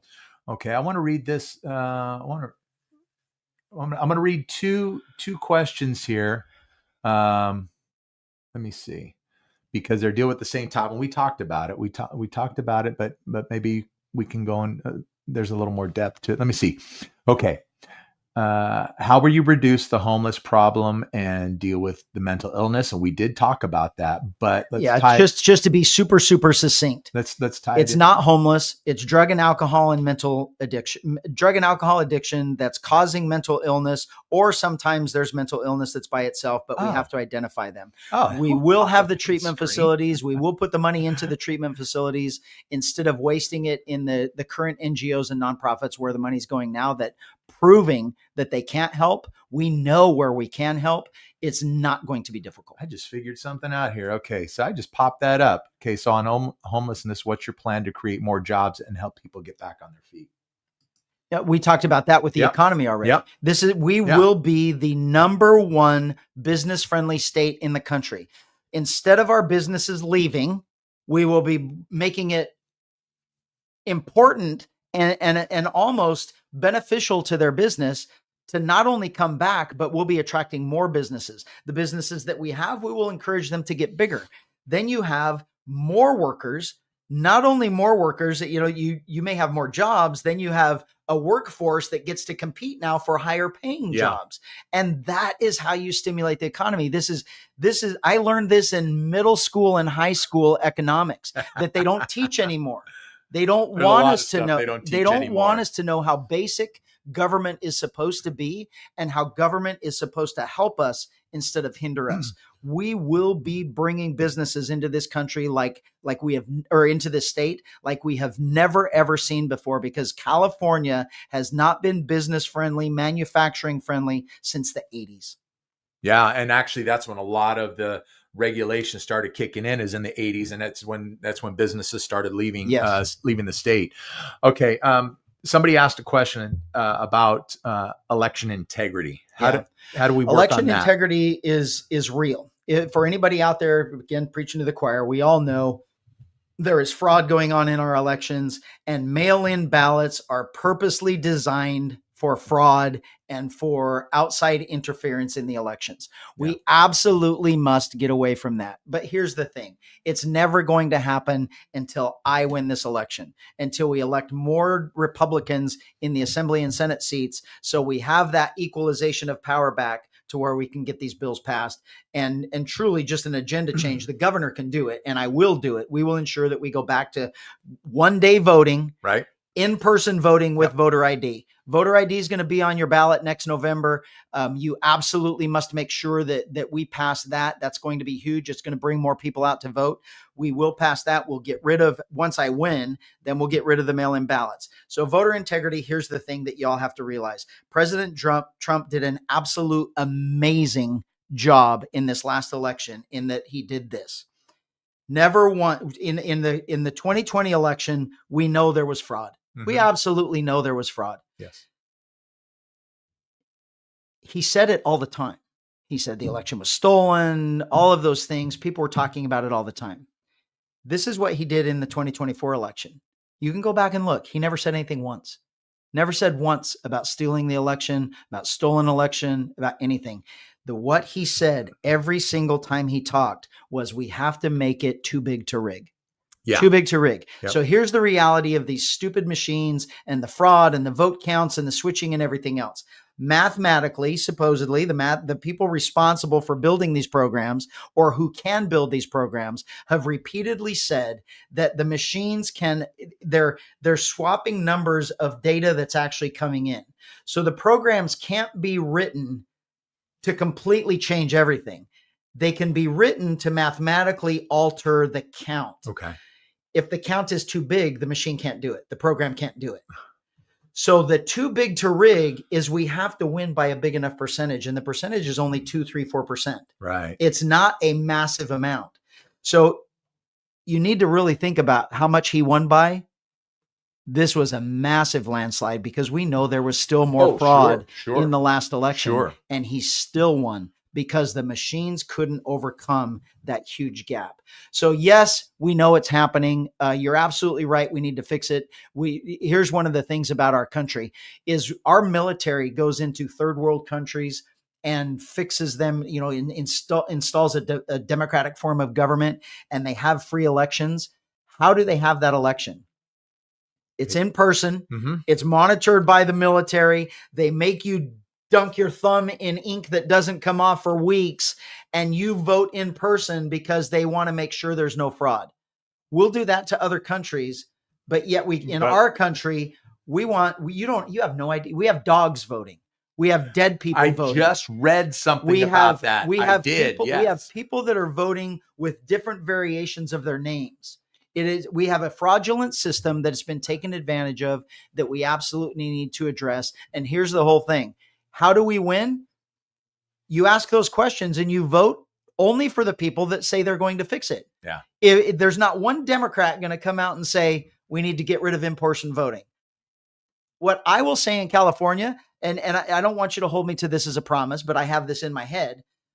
Why don't we take one of the holidays that are worthless that we already have, and why don't we make voting day a holiday? So no one has to go to work. Right. Your only job for the day is making sure that our state is taken care of and represented by who you want to represent you. There are countries around the world that Absolutely. their election day so is I a have holiday. that in my head. Yes. We shouldn't, Yeah. because here's the reality. Every election day, I don't miss voting. I always vote. But on election day, I'm panicked. I'm like, how am I going to make this work? How am I going to make this work? I got to get the kids. A long time ago, it was I got to get the kids to school. Yeah. I got to get to work. I've got a meeting, and then my line of work, I'm held after. I don't get to go home on time. Now it's like I've got fires that just come up all the time, and there are some times where it's like you got to wait because I need an hour to go vote. I waited till the last minute. I got to go vote. So what we know now is take advantage of the system. They've made it to where they can cheat. I'm not telling us to cheat. I'm just saying utilize the system. Yeah. A lot of Republican conservatives say, I'm not participating in the election because it's fraudulent, so I'm not going to vote. Just vote early. They made it so you could vote. You can track your vote. You can make sure your vote gets counted. You vote the first day you get your ballot, and every single day you look on your phone to make sure that they received it and that they counted it. And then we make sure that we're utilizing the system that we have to a best of our ability to make sure that we win. That's my mother. She does that. Good. Okay. So, all right. You've been very generous with your time. I don't want to keep you too much longer, but I want to get into this one. We talked about the fires briefly in Palisades. So we're told every year in California, oh, we're in a drought. You got to conserve water. And yet we could have record rainfall, and coming out of that winter, we're still in a drought. Oh yeah, we've had record rainfall for 5 years in a row, roughly, maybe even more. And our farmers and our people in the Central Coast and everything else are being allotted 30% of their water rights. We don't have a water problem. We never have. We have more water than any state in the country. That's a geological fact. From the mountains we have from Southern California all the way to the north, we get more rain and more snow than anyone. Absolute fact.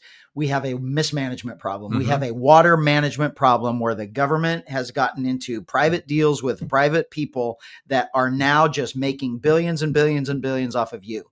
And the reality is this, it's going back to that government control. If you want to control the people, you have to control their water and their food. If you control their water, you automatically control their food. So and they don't want they don't want farmers. California is one of the leading, it used to be the absolute leading producer of produce in the country. We have the ability to be one of the largest in the world. It's being taken away by government that doesn't want you to be able to do that. Yeah. They want to take away the ability for California to be self-sufficient with our beef, with our cattle, with all of our with our livestock, with our produce, our fruit. They want to take away our ability to be independent, force farmers out of business, and that requires us to buy from other countries. From someone else, right? They want to raise other countries up. I'm all for them raising themselves up. Raise yourself up. You're not raising yourself up at the detriment of me and of America. If you want to be America, change your government, and then you can eventually be America. But right now, we are Americans, and we are going to allow the American dream of independent business, independent farming, independent all of those things to happen, prosper, grow, and make us better. The water issue is an absolute joke. We are wasting all of our water. And why is no one in the world talking about this? No one in California is talking about it, and I will ensure that it happens, but it's only going to be for emergencies. Number one, the regulations will be removed, so we will build dams. On day one, the environmental regulations and restrictions of building dams will be removed, suspended, and I will call the president and I will say, Mr. President, I'm not going to sue you like the last governors have done. What I want is a favor. I need to work with you. I just did away with all of these. You need to help California, help us out here. I need you to send in the Army Corps of Engineers to build me a bunch of dams. They can get that stuff done quick. And they will get it done fast. We will fix our water storage problem immediately. Now, has anybody ever heard that Saudi Arabia has a drought problem? Oh, the desert? No. You never have. No, you don't. There is no one in the Middle East that has a water problem. Why? Because they're surrounded by water. California, from Mexico to Oregon, is nothing but water. Yeah. Why are we not utilizing it? Why are we not just taking it out of the ocean, taking the salt out of it and utilizing it? Did we not pass legislation to build a desalination plant? We built one. Okay. It's never been turned on. Okay. Yeah, I can't remember. It's on the border. I can't remember if it's in San Luis Obispo County or Santa Barbara County, but it's over there. It just doesn't work. It's never been turned on. So yeah, we have one. Yeah. But that would solve our problems. That would help. We can't solve our problem because we don't have a water problem. We have a problem of government wanting control. Okay. And as soon as the government gives up that control, then all of a sudden the people get to do what they want, and they don't get to charge you more for it. They don't get to restrict what you have. If a farmer only has 30% allotment of his water, that means 30%, that means 70% of his allotment of crops are going to die. That means he's going out of business. That means he has to sell his property. That means his kids can't afford the taxes on that property because they got that on the backside. And so now the government or business or big business or who the government wants is going to own that property, and then they're going to do what they want with it. I don't want to be a conspiracy theorist. I don't want to be that person that it gets labeled as that. What I'm going to be labeled as that guy with a platform and a voice who is speaking the God's honest truth in an environment that has been lying to us for decades. That is what I have to offer in Sacramento. My integrity, my honesty, my character, and 32 years of proof that that's all I'm going to give you is all of those things to make all of our lives better. Yeah, we keep getting sold, the story, of global warming or climate change, whatever you want to call it. It's all a farce anyway. It is about that's the reason why we have wildfires in California and throughout the nation. So let me tell you about the wildfires and global warming. They blamed it on global warming, but here's the fact, and this is direct knowledge. So law enforcement, particularly sheriffs, I'm in all of the county areas, and that's where all the fires happen. That's where wildfires happen. So for 32 years, I have been directly involved with CAL FIRE fighting these fires because we're responsible for the safety of the people while the fire department's fighting the fires, while CAL FIRE is fighting the fires, county fire, whatever it is that you have. For 32 years, they have told me what the problem is. They absolutely know what the problem is. So here's the fact of California. We've always had fires. We have fire season. That's when it happens. Yeah. We have wind. We've always had wind. We have windy seasons. Yep. They unfortunately sometimes overlap. Yes. We don't have more fires. What we have are fires that are now uncontrollable. They are so big. They are so hot. They are uncontrollable. You can't stop them. I don't know if anybody, they're firemen, back me up here. You can, I mean, this is amazing. Actually, one of my good friends, he's watching. You have never seen something more crazy to your brain that defies your reasoning ability when you watch a massive water hose stream of water go toward a fire and disappear before it hits the fire. It's like, what in the hell was that? What is happening? And that fire is so hot that the water is evaporating before it hits the fire. So that's what we have right now is we have decades long mismanagement of our forested areas, if you want to call them that, just brush surrounding our town. And that's what it is. Yeah. We have a lot of rain for 3 weeks in the springtime. And you can watch the hills grow with that brush and the grasses and the weeds and the trees and the bushes. Then they all die. Then next year they all grow again and they all die. And then it's been repeated for decades. So we don't have a fire problem. We have a fuel problem. There's too much fuel. When that fuel gets lit and starts burning, you can't put it out. And it goes too fast. It goes too hot. It goes too far. And that's where the Palisades happened. But the funny thing is the fire department's been saying it's going to happen for years. And the insurance company has been telling Newsom for 5 years that cities were going to burn down, exactly like Hawaii. You're going to lose cities because you're mismanaging the areas around it. They don't care. It was by design. They wanted it to burn. That's what I think too. They wanted those things to go away because they're going to claim that they're in Sacramento. He's in his beautiful mansion that's protected by everything, and he has distanced himself. It's a natural disaster. It's global warming. It's all of these horrific things that distances him. But it's like, hey, that could have been prevented if we would have done back burns in the off season. If we would have done controlled burns, I mean, right. in the off season. If we would have, but the environmentalists that run the state are preventing the fire department from actually doing it. And then here's another thing. Not only will those be removed, and we will allow Cal Fire and City Fire and everything else to go in and clear out these places, not clear them out, just reduce the fuel. So when the fire happens, we can put it out. And then here's this. Cal Fire is massive. The size of Cal Fire is massive. But look at the size of our state. I'm going to use Riverside County as an example, even a little bit of Orange County, because Orange County is a perfect example, and I share a mountain range with Orange County. Yeah. And we fight fires together, law enforcement and fire department. And then we have our own in Anza, Idlewild, in that area over there. Our county is different because our county contracts for services. We pay a lot more than a lot of other places do because we don't want anything burning. Okay. My experience is looking at the fires in Riverside County, and there is massive, massive efforts on those fires from the moment they start. And now over the last 10, 15 years, I look at other places in the state, and to me, I'm like, why aren't they putting out those fires? Why are they not? Why are there not planes? Riverside County, smoke comes up, the 130s are in the air with the retardant, putting a square around that fire to make sure it doesn't go very far. And that's how we put out fires. That's how Orange County puts out fires. There are some places where it takes us a few days just because of the terrain, but we do everything we can. We're not going to let cities burn down, towns burn down, homes burn down if we can prevent it. I mean, some you can't help, but we are going to put the resources toward it. It's not like that in the whole state.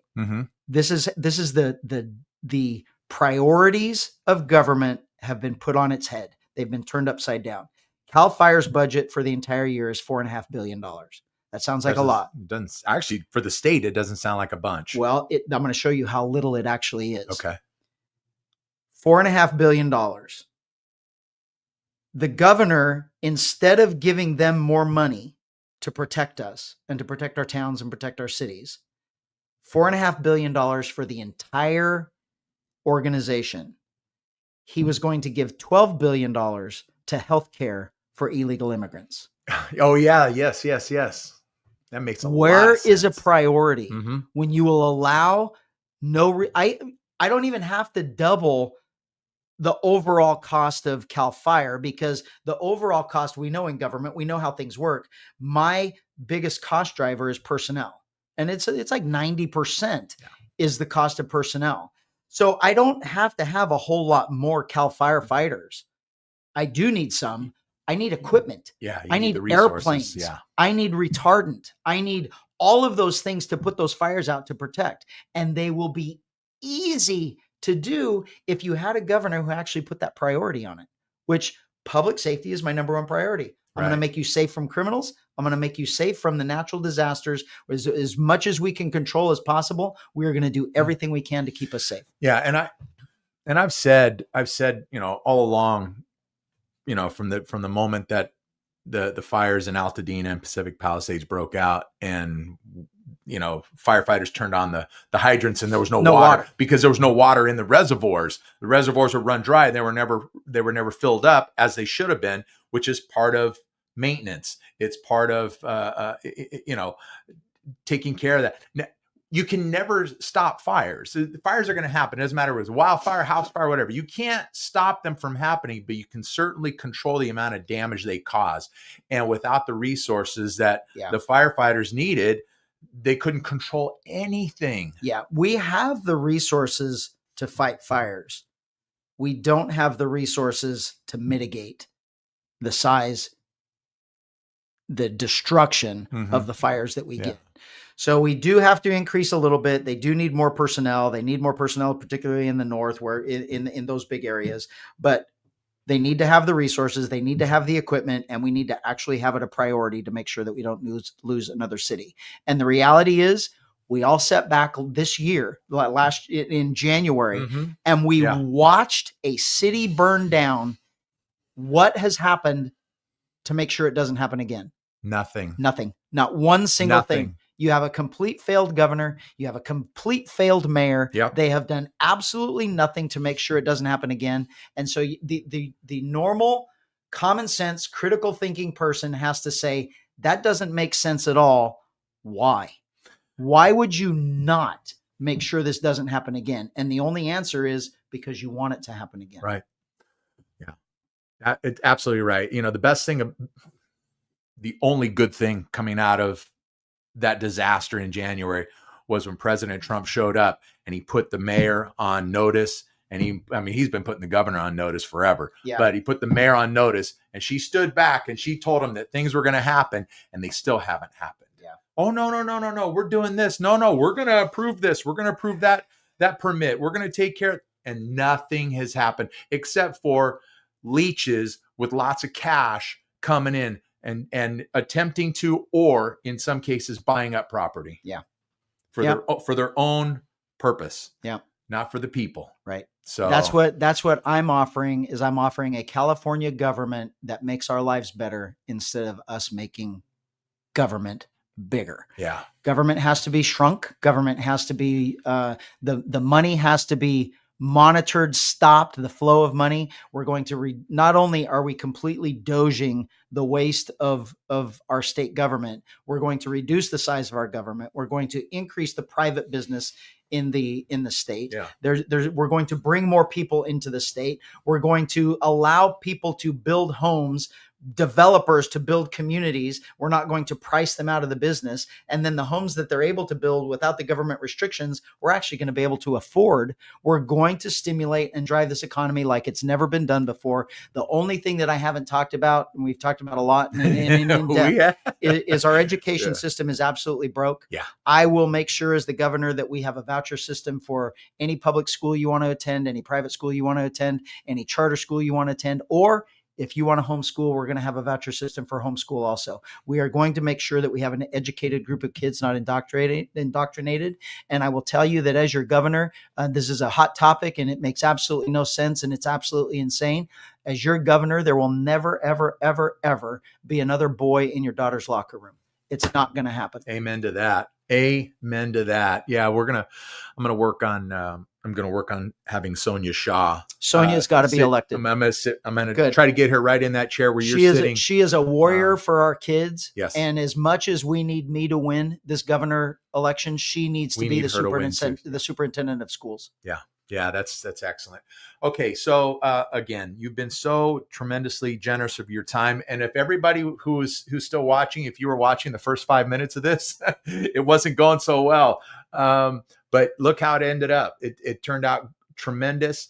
You have an event this evening from 5 to 7, right? Yeah, we do. We have events every day. But tonight it's pretty busy. Tonight we've got a fundraiser in San Bernardino. It's going to be a good one. Last night we had one in Apple Valley. Yeah. We had over 700 people show up to that one, and it was a great night. It was we've got a massive ground roots campaign going on that is just spreading across this state. And I'm so humbled and fortunate to be in this position. And it's, it makes you, last night, you've got 700 and something people there that are just, looking at me to make a difference. And they're putting their trust and their faith in me to make a difference. And they're coming out, and the support is amazing. So the event tonight in San Bernardino is going to be good. Wide auto body parts. They're great organization, great people. And it's just, I'm telling you, it was a business last night that did that also, Hits Plumbing. And I got to tell you, this is a selfish plug, and it's just for all of you out there and for all of you friends. If you are a business owner in this state and you are not supporting me in this election, you're not doing everything you possibly can to make your business better. There is not going to be another person that is business friendly. My friends are all business owners. My friends have they're all either struggling now or they've already sold their businesses and moved out of state because Right. they couldn't do it anymore. The state made it not conducive to be in business. And as a person who is in government, always trying to do the right thing in the public safety sector, it's my job to make us safe. I gotta be able to be in a bigger position to make everything better. And I promise you, I know what's broken. I know where things are broken. I know how easy it's going to be to fix. It's a bureaucracy that has to be eliminated. Most of it is not caused by laws. I will sign them all away. We will end them immediately, and we will work on these fixes and these processes to make sure that we stimulate ourselves, we achieve anything that we can get. And my goal is to make sure that why I came to California for the California dream, I need to make that even an option for my kids, my grandkids, and for all of your kids, because it's been taken away. Yeah, I love it. I love it. Well, I'm just letting you know right now, Catherine and I, we're going to try to be out there this evening. So, good. So you'll see our faces again. So that's tonight at 5 o'clock from 5 to 7. That's in San Bernardino at whose auto body? I forgot. Wyatt, as in Wyatt Earp. Yeah. And the great part is now do you call these campaign events or rallies? I'll tell you what, last night's was a rally. Yeah, there you Last go. night's was amazing. These are both of these are fundraisers. It's know, regardless of what we like or don't like about campaigns, it's a massive state. I can't reach everybody. We got to do it by media, and we got to do it by the news and commercials and mailers and things like that. And it takes a massive amount of money. Yeah. So I'm very humbled by the people that are sacrificing their money for this campaign. We're sacrificing our time, our lives, our safety, what we're finding out now, and to make our state better. And I think that, a small monetary sacrifice to make sure that we can save our state, rescue our state. I appreciate all the people that are doing it. And there are so many people stepping up, wanting to hold fundraisers, small and large. And it's amazing. That's what's going to make it. And the cool part is, like last night and then again this evening, these are like small businesses. These are small businesses that are putting these on, that are saying, hey, come to my place and we're going to bring the people in and we're going to raise a few bucks for you. And we're going to spread the word. And that's the bottom line in all of this. I tell you people, tell a friend. And that's what we're doing here today. We're out here to spread the word. We're going to tell a friend. We're going to tell 2 friends, and tell all your friends. Okay.